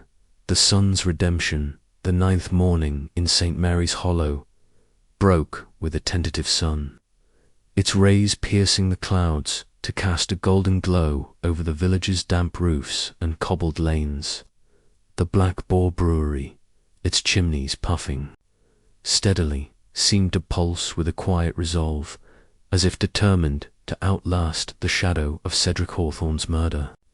Miss Jane Marple, seated at the vicarage breakfast table, sliced her grapefruit with precision, her knitting bag by her chair, her thoughts fixed on Timothy Hawthorne, the brewer's sullen son, whose debts and furtive glances had marked him as a suspect yet whose raw anguish suggested a heart not wholly lost. Roland Fitch's slip at the village meeting, mentioning arsenic before its public confirmation, had tightened the net around him.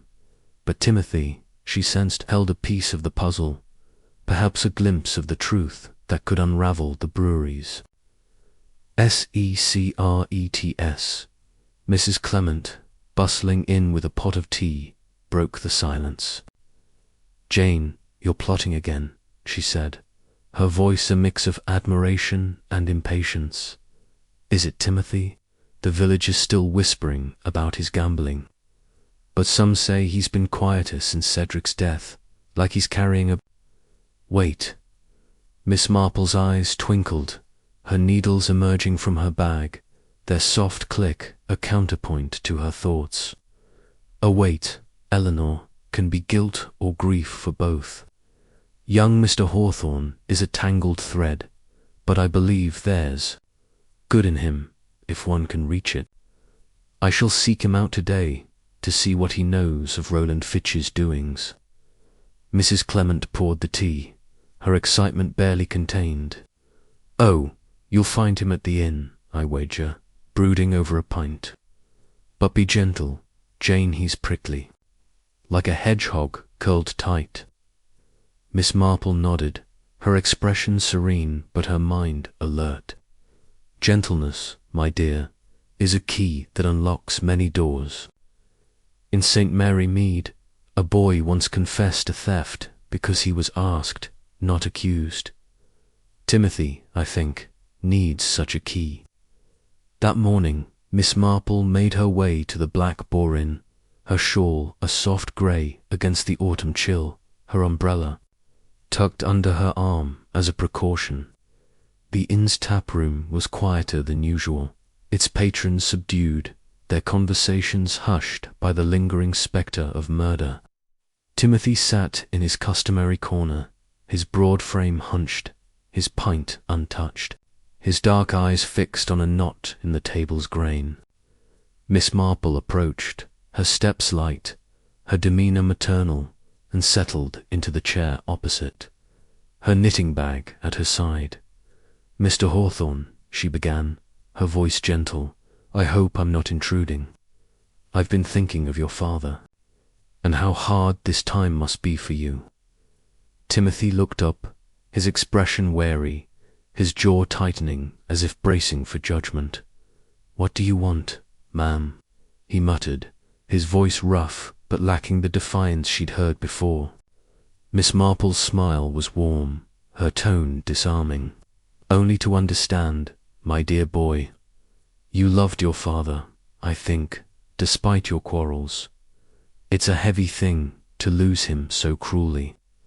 Timothy's hand clenched around his glass, his knuckles whitening, and for a moment Miss Marple thought he might bolt. But he exhaled, his shoulders sagging, his voice low and raw. "I did love him, ma'am, though I never showed it. We fought about my debts, my habits. He called me a fool, said I'd ruin the brewery, but I'd never hurt him, not like that." His eyes met hers, and Miss Marple saw truth in them, a boy's pain beneath the man's scowl. She leaned forward, her needles silent, her gaze steady but kind. "I believe you, Timothy, but love can make us foolish, and fear can make us silent.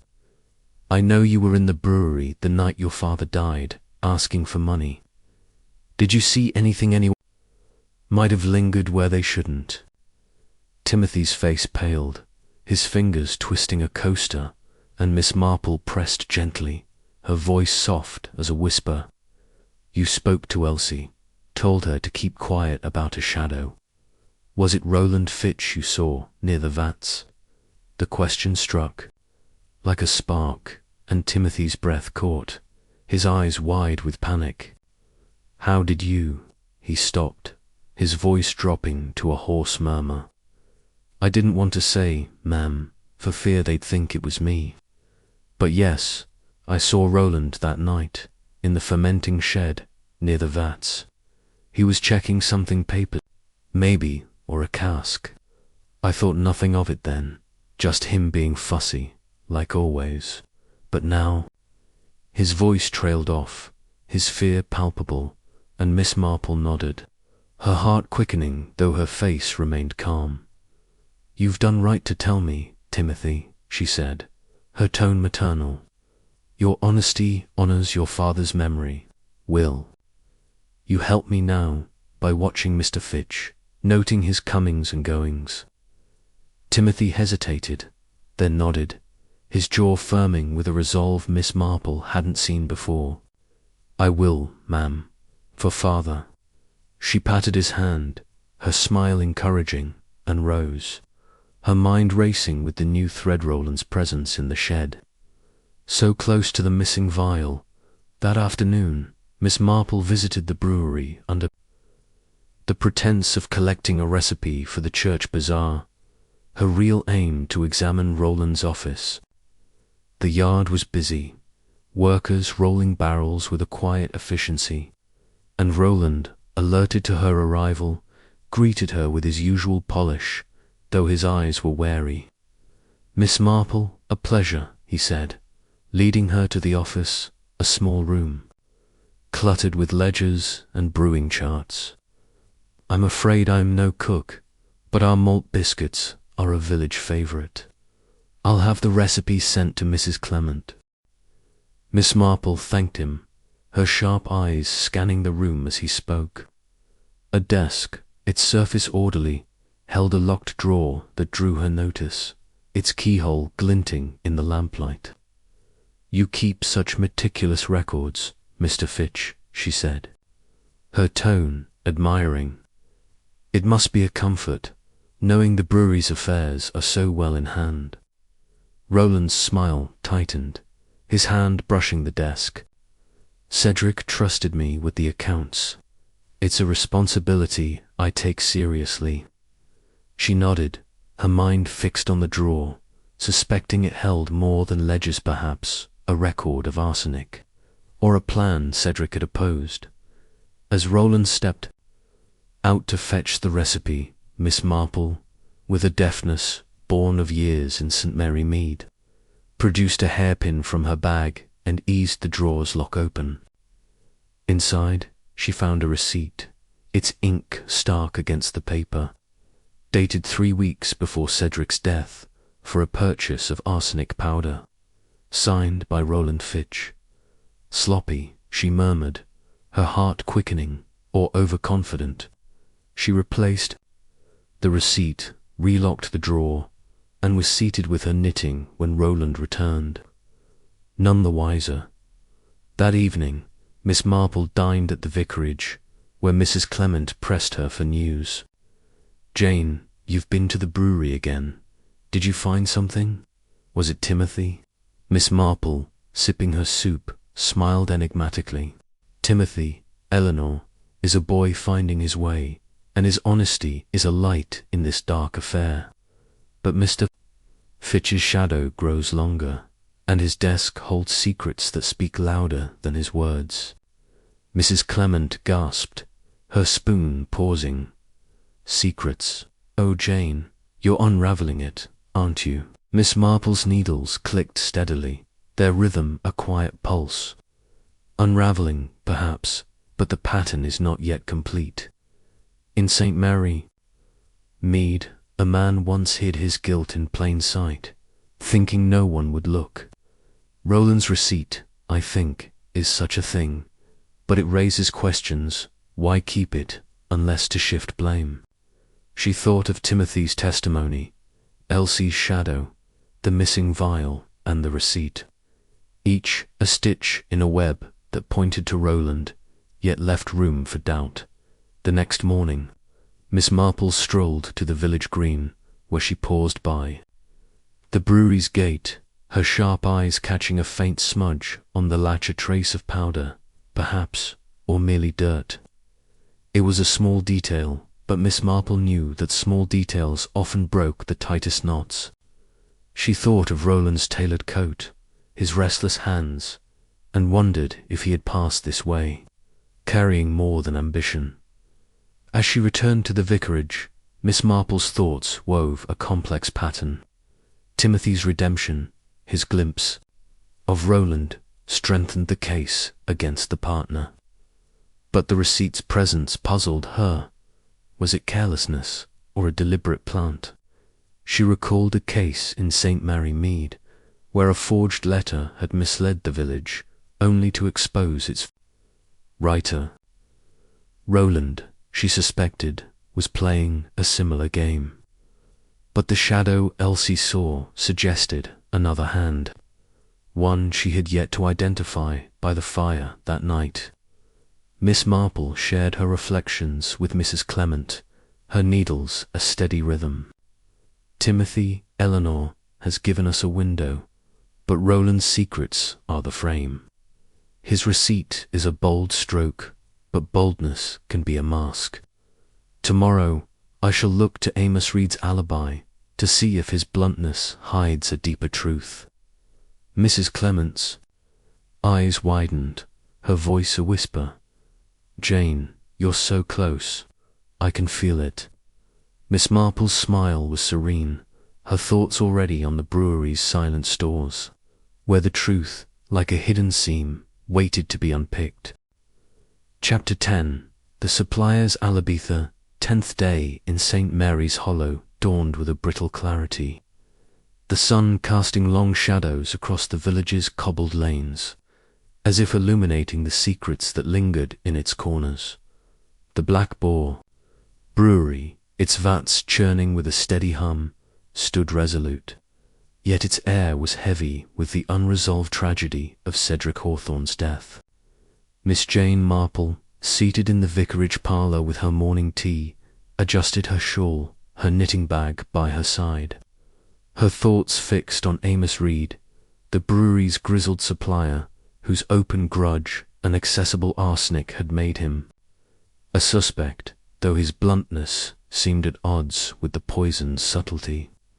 Roland Fitch's slip, Timothy's testimony, and Elsie's shadow had tightened the net around the ambitious partner, but Amos's role, Miss Marple sensed, needed clarifying to complete the pattern. Mrs. Clement, bustling in with a tray of muffins, broke the quiet.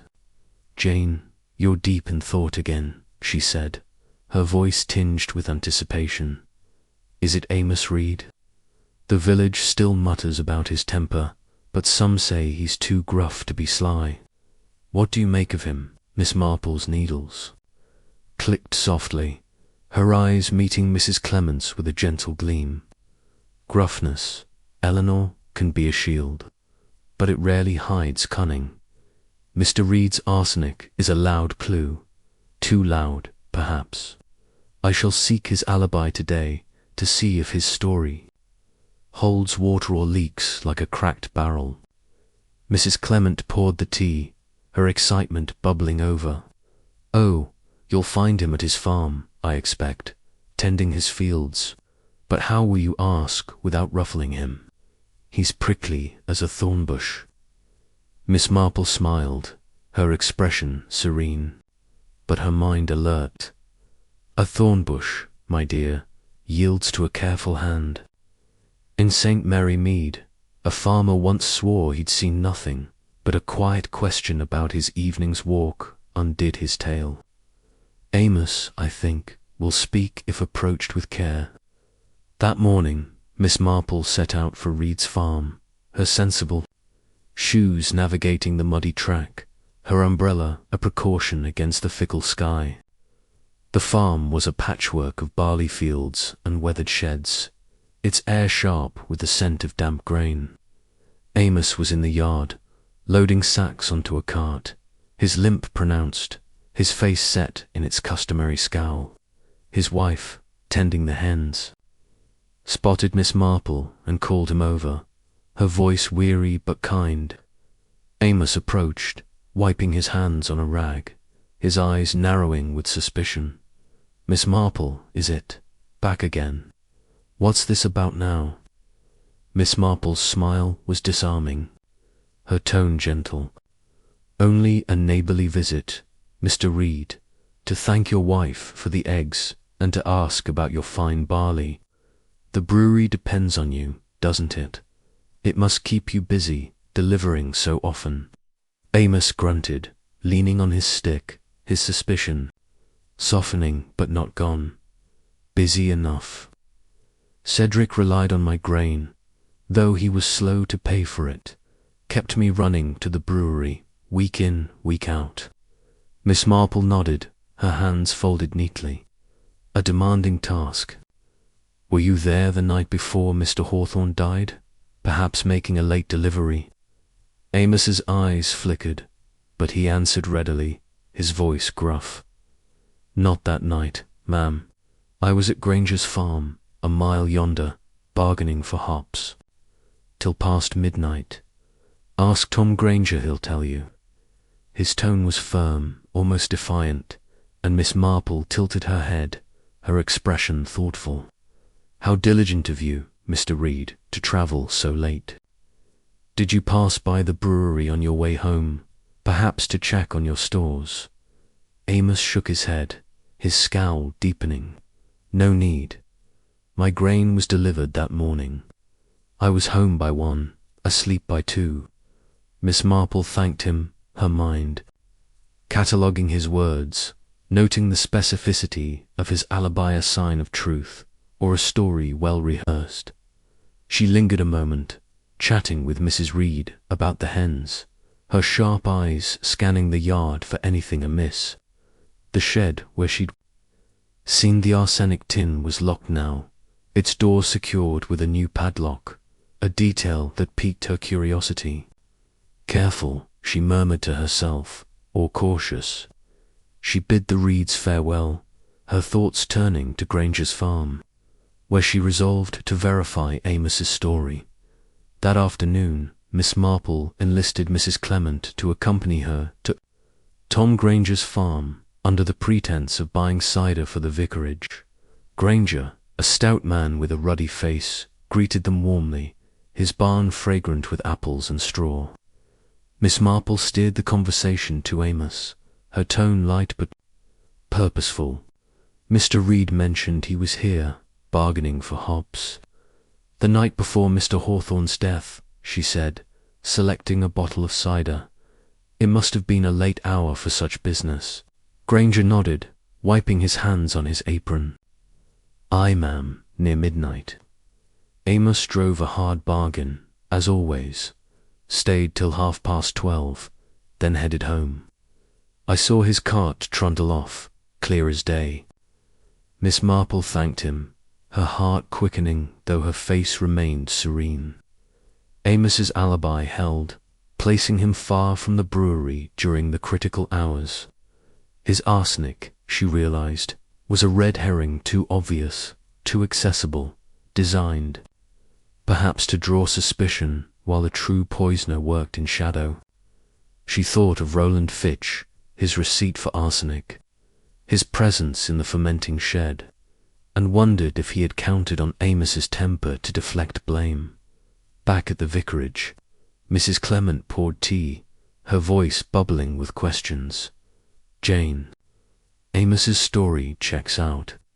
Does that clear him, or make him cleverer than we thought? Miss Marple's needles resumed their rhythm, her smile enigmatic. It clears him, Eleanor, of the act, though not of knowledge.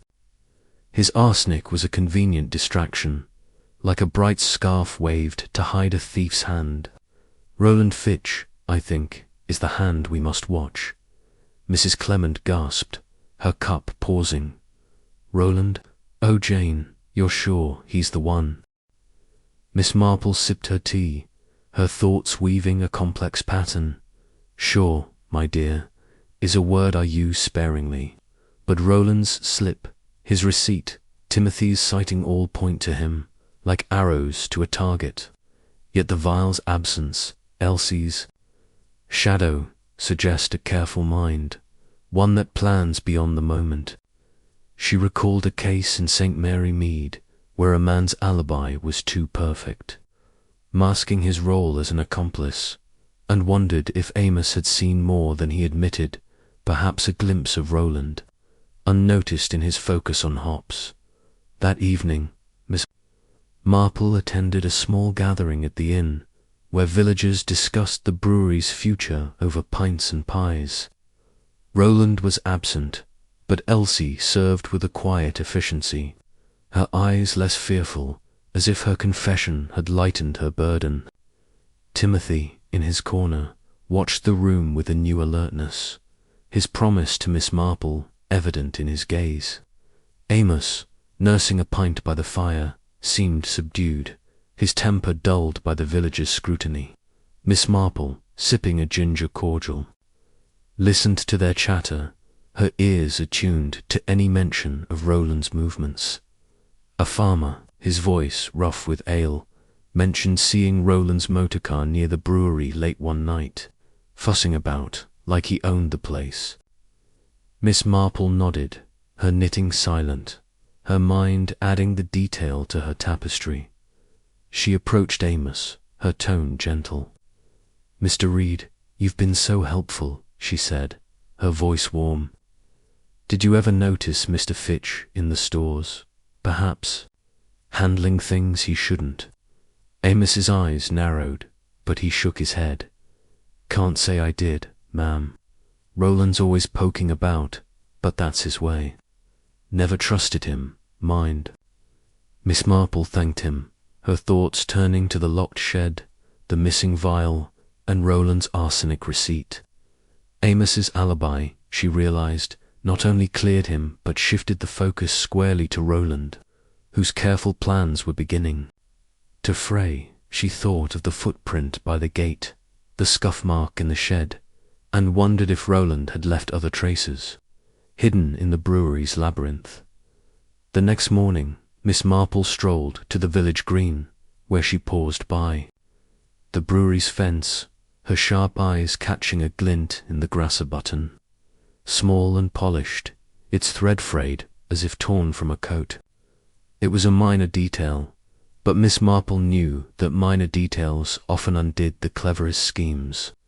She tucked it into her bag, her mind picturing Roland's tailored coat, its buttons gleaming with the same polished dot as she returned to the vicarage. Miss Marple's thoughts wove a tightening net. Amos's alibi, Timothy's redemption, Elsie's confessional pointed to Roland, whose ambition had overreached his caution. The button, the receipt, his slip at the meeting, each was a stitch in a pattern of guilt, though the shadow, Elsie, saw still troubled her, a loose thread that suggested another presence. She recalled a case in St. Mary Mead where a single clue-dropped handkerchief had exposed a killer, and knew that Roland's downfall lay in such small oversight's. By the fire that night, Miss Marple shared her reflections with Mrs. Clement, her needles a steady rhythm. Amos, Eleanor, is a man wronged but not wicked. His alibi holds, and his arsenic is a distraction.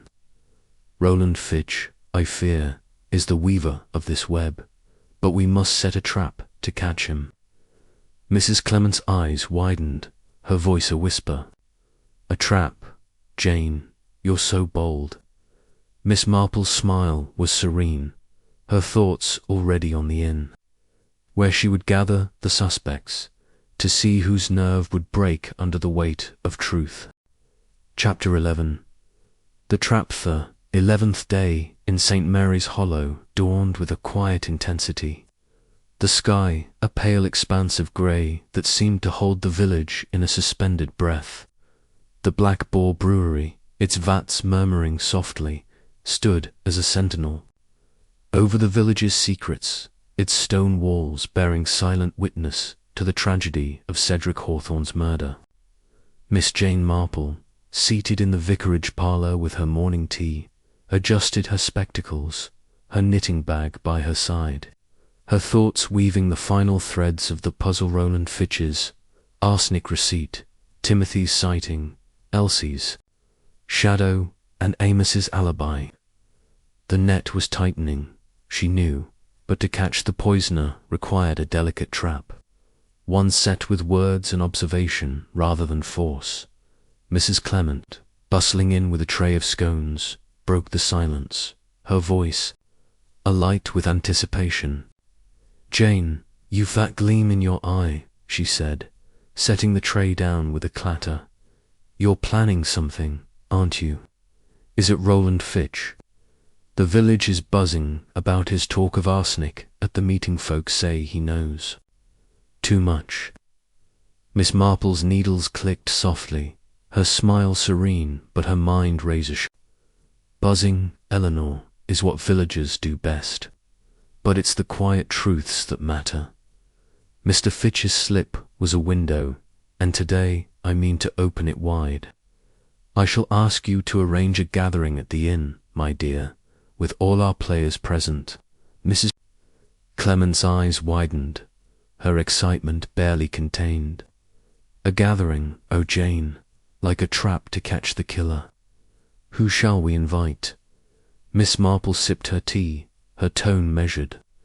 "Roland Fitch, Elsie Turner, Timothy Hawthorne, and Amos read, a small party, under the guise of discussing the brewery's future. People, my dear, reveal themselves when they think they're safe."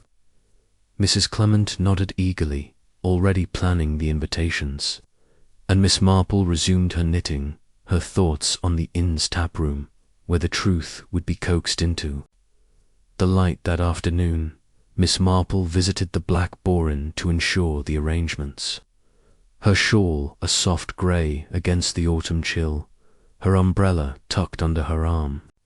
The inn was quiet, its patrons few, the air heavy with the scent of ale and wood smoke.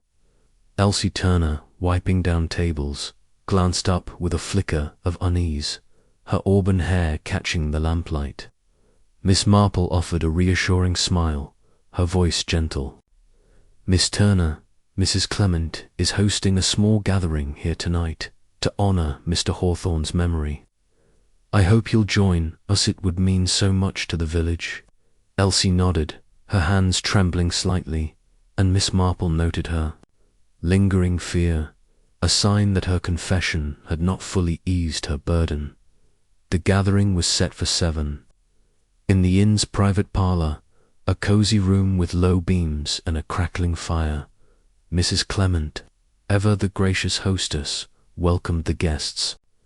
With tea and sandwiches, her chatter filling the room with a deceptive ease.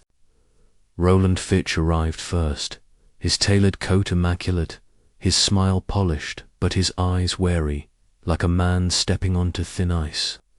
Timothy followed, his broad frame filling the doorway, his expression a mix of resolve and apprehension, his promise to watch Roland evident in his alert gaze. Elsie entered quietly, her apron replaced by a simple dress, her green eyes avoiding Roland's. Amos Reed limped in last, his grizzled face set in a scowl, his stick tapping the floor as he settled by the fire. Miss Marple, seated near the hearth, with her knitting, observed them all, her sharp eyes catching the subtle tensions, Roland's restless fingers, Elsie's clasped hands, Timothy's clenched jaw, Amos's gruff silence. She began, her voice soft but commanding attention. "We're here to honour Cedric Hawthorne, whose brewery was the heart of St. Mary's Hollow. His ale was his pride, but someone tainted it not just with poison, but with greed." Her words hung in the air, and the room stilled, all eyes on her, though Roland's smile tightened, his hand brushing his cufflink. She continued, her tone measured, her needles silent. Cedric's private cask, locked in his tasting room, was his sanctuary. Yet someone entered, someone who knew his habits, his trust. A vial, hidden in the fermenting shed, might have held the poison arsenic, as it happens, a detail not widely known. Roland's face paled, his hand faltering, and Miss Marple's eyes met his, her gaze steady but kind. "Mr. Fitch, you spoke of arsenic at the meeting, before Dr. Pym confirmed it. A curious thing, for a man so careful." Roland's voice was sharp, his composure fraying. "I told you, Miss Marple, I meant rat poison common in any brewery. But his protest drew murmurs from the others, and Miss Marple pressed gently, producing the arsenic receipt from her bag, its ink stark against the paper. This, Mr. Fitch, tells a different story. Purchased 3 weeks before Cedric's death, in your name. You had keys to the tasting room, and Timothy saw you in the shed that night, near the vats where the vial was hidden. Timothy nodded, his voice steady. I saw him, ma'am, fussing with something. Didn't think much of it then, but now. His words trailed off, and Elsie's eyes widened, her hands trembling as she whispered. The shadow eye saw it too, near the vats. Amos grunted, his scowl deepening. Fitch was always poking about, acting like he owned the place. Never trusted him. The room's tension thickened, and Roland stood, his face flushed, his voice rising. This is nonsense. I respected Cedric. I'd never harm him. Miss Marple's voice remained calm, her eyes unwavering. Respect, Mr. Fitch, does not preclude ambition. You wanted the brewery for yourself, to build an empire, Cedric opposed. You knew his habit of drinking alone, his private cask, the perfect vessel for your poison. The vial, the receipt, your presence will point to you, like threads in a tapestry. Roland's hands shook, his polished facade crumbling, and the villagers' gazes hardened, their murmurs turning to accusations. Under the weight of their stares, Roland broke, his voice a hoarse confession. I didn't mean for it to go this far, he said, his shoulders slumping. Cedric was holding us back. London was within reach, but he wouldn't listen. I slipped the arsenic into his cask, just a little, to make him ill, to force him to step aside. I never meant to kill him. His words spilled out, a torrent of guilt and desperation, and Miss Marple nodded, her expression somber but unsurprised.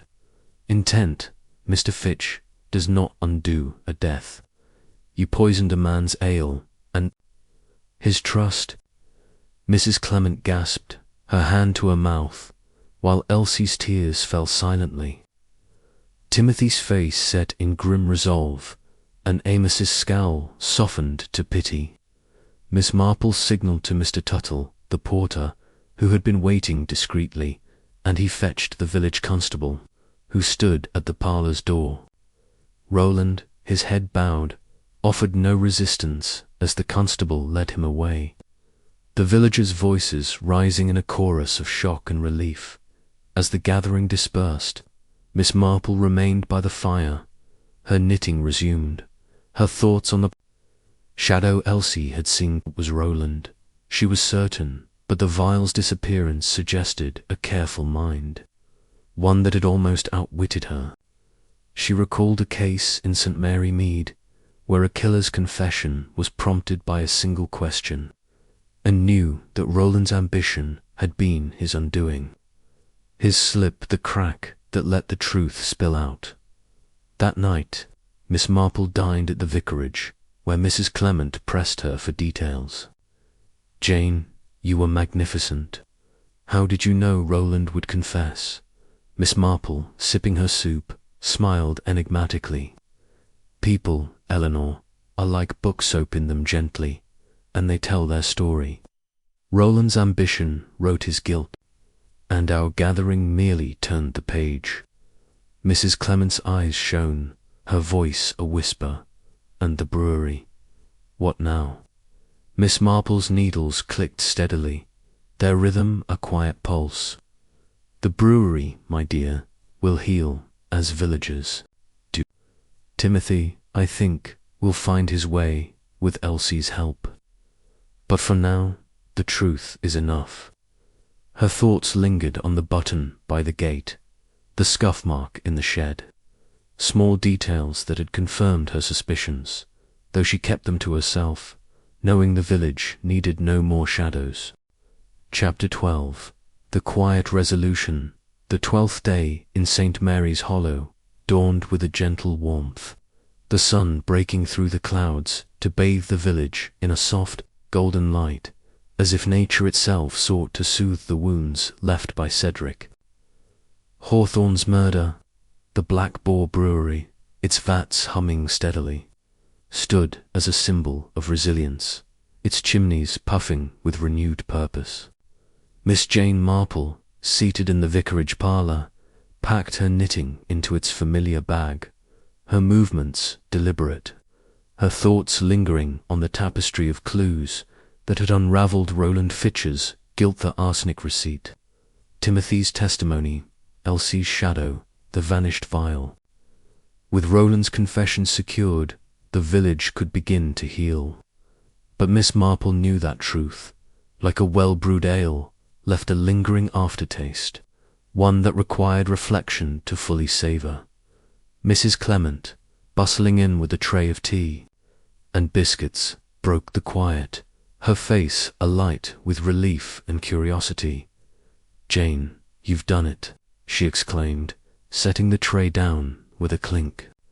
"Roland Fitch in custody, and the village talking of nothing else. How you managed it, with your questions and that calm way of yours, I'll never know. But what happens now? Will the brewery survive?" Miss Marple's smile was serene, her eyes twinkling behind her spectacles. "The brewery, Eleanor, is like St. Mary's Hollow, itself sturdy, despite its scars. As for my methods, they're simple enough. Listen, watch, and trust that human nature reveals itself, given time." Mrs. Clement poured the tea, her excitement undimmed. "But Jane, the way you brought them all together at the inn, like a play's final act. Roland's face when you showed that receipt, I thought he'd faint." Miss Marple sipped her tea, her needles resting in her lap, their work done for now. "People, my dear, are predictable in their unpredictability. Roland's ambition was his undoing, like a man in St. Mary Mead who built a grand house but forgot to secure its foundations. His receipt, his slip, his presence in the shed all were cracks in a facade he thought unbreakable. That morning, Miss Marple strolled to the Black Boar in her shawl, a soft grey against the autumn air, her umbrella left behind, a sign of her trust in the day's promise. The inn was bustling again, its tap room filled with villagers whose voices carried a lighter note, as if Roland's confession had lifted a weight from their shoulders. Elsie Turner moved among the tables, her auburn hair gleaming, her smile less strained, though a shadow of sadness lingered in her green eyes. Timothy Hawthorne stood at the bar, his broad frame straighter, his expression a mix of resolve and quiet grief, as if his father's legacy had finally taken root in him. Miss Marple approached Elsie first, her voice gentle. "Miss Turner, you've been brave, my dear, speaking when silence seemed safer. The village will need your strength in the days ahead." Elsie flushed, her hands smoothing her apron. "Thank you, ma'am. I only wish I'd spoken sooner. Matove saved Cedric." Miss Marple patted her arm, her tone maternal. "Regret, my dear, is a heavy guest, but you've done right by him now. Help Timothy, if you can heal, need a friend." Elsie nodded, her eyes bright with unshed tears, and Miss Marple saw in her a resilience that would carry her through. Turning to Timothy, Miss Marple found him polishing a glass, his movements deliberate, his face set with a new purpose. "Mr. Hawthorne," she said, her voice warm, "you've stepped into a heavy role, but I believe you'll wear it well. Your father's brewery is in good hands." Timothy's jaw tightened, but his eyes held hers, steady and clear. "I'll try, ma'am, for him. I was a fool, but I'll make it right. Keep the brewery local, like he wanted." Miss Marple nodded, her smile encouraging, and she saw in him the seeds of redemption. sown in the soil of his father's loss. As she left the inn, Miss Marple paused by the brewery's gate, where the button she'd found a small, polished thing torn from Roland's coat had confirmed her suspicions. She had not mentioned it at the gathering, knowing the receipt and Timothy's testimony were enough. But it lay in her bag, a quiet testament to her thoroughness. The footprint in the mud, the scuff mark in the shed, the vanished file had pointed to Roland, whose ambition had overreached his caution, leaving traces only a keen eye could find. That afternoon, Miss Marple visited the village church, where she found Amos Reed arranging hymnals, his limp less pronounced, his scowl softened by the resolution of the case.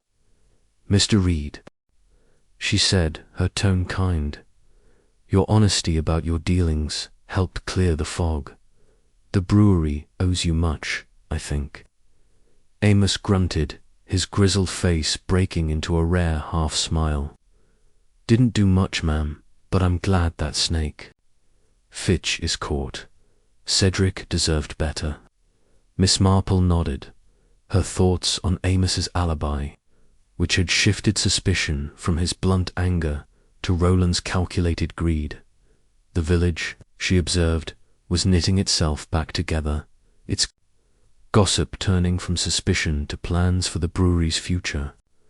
At the market, women spoke of Timothy taking charge, of Elsie's loyalty, of Amos's steady deliveries resuming. The Black Boar, they agreed, would remain the village's heart, its ale a tribute to Cedric's memory.